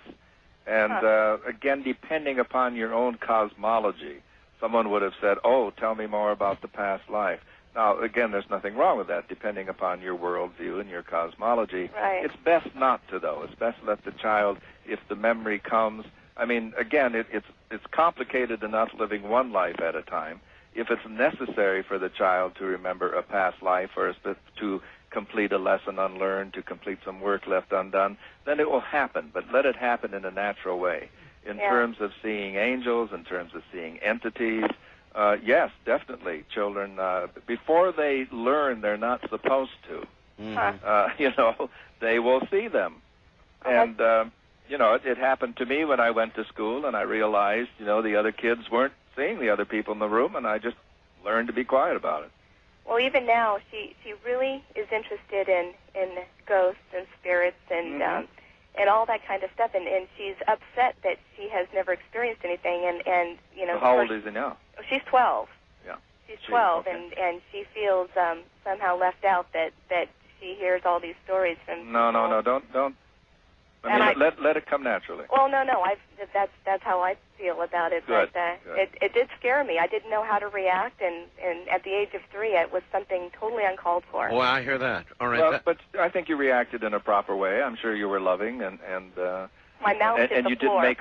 didn't make her feel odd or peculiar. Oh no. Just stunned, not with the retort of the researcher, but sort of stunned. I understand that. Yeah. Well, thank you very much. Right. Thank you. Thank you. I've heard a lot of stories like that, and they really are eerie. Oh yeah. Brad, I don't know how you account for that. How does a 3-year-old just suddenly come up with that out of nowhere? Oh well, that's again my book, Returning from the Light. I mean, I'm filled with accounts like that, where very often then the child progresses. I've heard from people, where the child has gone to, they're in a strange town, and the child suddenly looks at someone and said, you murdered me, and I remember, and I'm going to, and the parents are totally stunned. They do some research, and the kid says, I'm so-and-so, and I was your partner, and, here again, they find the newspaper accounts. There was a person, that man that he just accused was one of the suspects and never brought to justice. What's going on here? And again, depending on the parent, how they react to that. Is it then momentary possession? Is it turning into the great cosmic consciousness? Or is it past life? Or is it all of the above? All right. Wildcard line, you're on the air with Brad Steiger. Hi. Hello. Hello. Hi, my name's Robert. Hi, how's it going? Fine, Robert. I love your show. I Thank just you. wanted to let you know that. Where are you? I'm in San Antonio, Texas. All right. And what I was going to tell you is when I was about 18, I grew up in El Paso, Texas. Mm-hmm. And I decided to work at a graveyard. And really? Yeah, just as a kind of like a summer job, like Uh-huh. weed eating and that kind of thing. Uh-huh. So a lot of weird things happened there on and off, just little things here and there, not nothing I'm going to tell you. But I was talking to one of the guys that used to work there, and he was saying how he wanted to know if I wanted to go over to Juarez, Mexico, and go drink. And I said, yeah, sure, fine. And he goes, well, bring your girlfriend along. And I said, oh, I don't have a girlfriend. He goes, oh, you don't? And I said, no. And I said, no, but I'd like one or something. I said, can you hook me up? Kind of like in a joking. In Juarez? Are you kidding? Yeah, really, I know, in a joking kind of way. So we went over there, and we were in this bar, and I told him I was going to go to the bathroom. He's married, and she was there, and I went to the bathroom, and I was coming back, and I decided to put some music on. It was like a jukebox or something. Right. And I walked over to the jukebox, and I put some stuff on, different things, and a girl walks up to me, and she says, do you come here a lot? And I turned around, and, here's this kind of slender blonde, I was like, wow, she's really hot kind of thing. Yeah. And I said, no, not really. This is my first time here. And she says, she goes, what did you put on? And I told her some of the groups I put on. She goes, oh, I like those groups. And we started just talking there, at the jukebox. And my friend, I look over at my friend, he's like laughing at me like, yeah, there he goes. She didn't say anything like, come a little closer, you're so strong, the night is...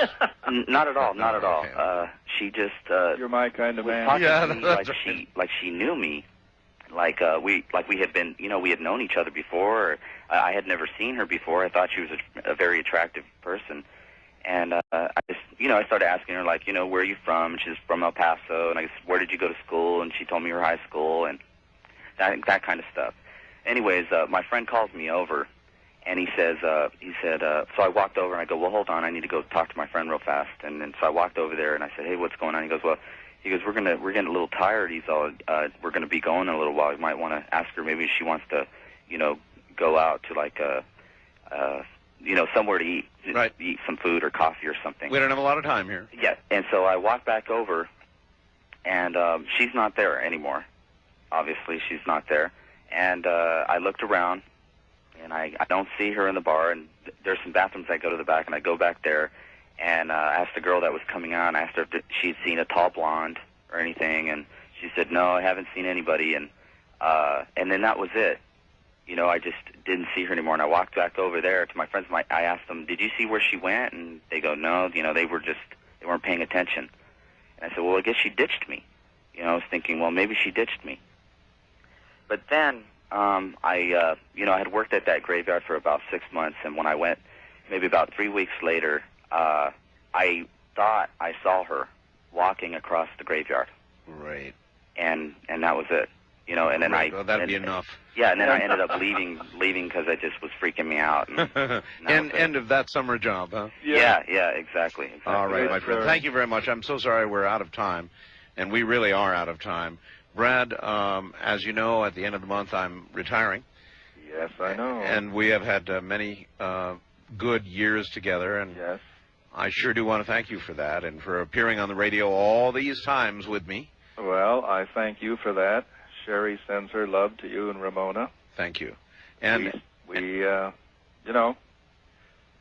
know it goes on, and we wish you the best.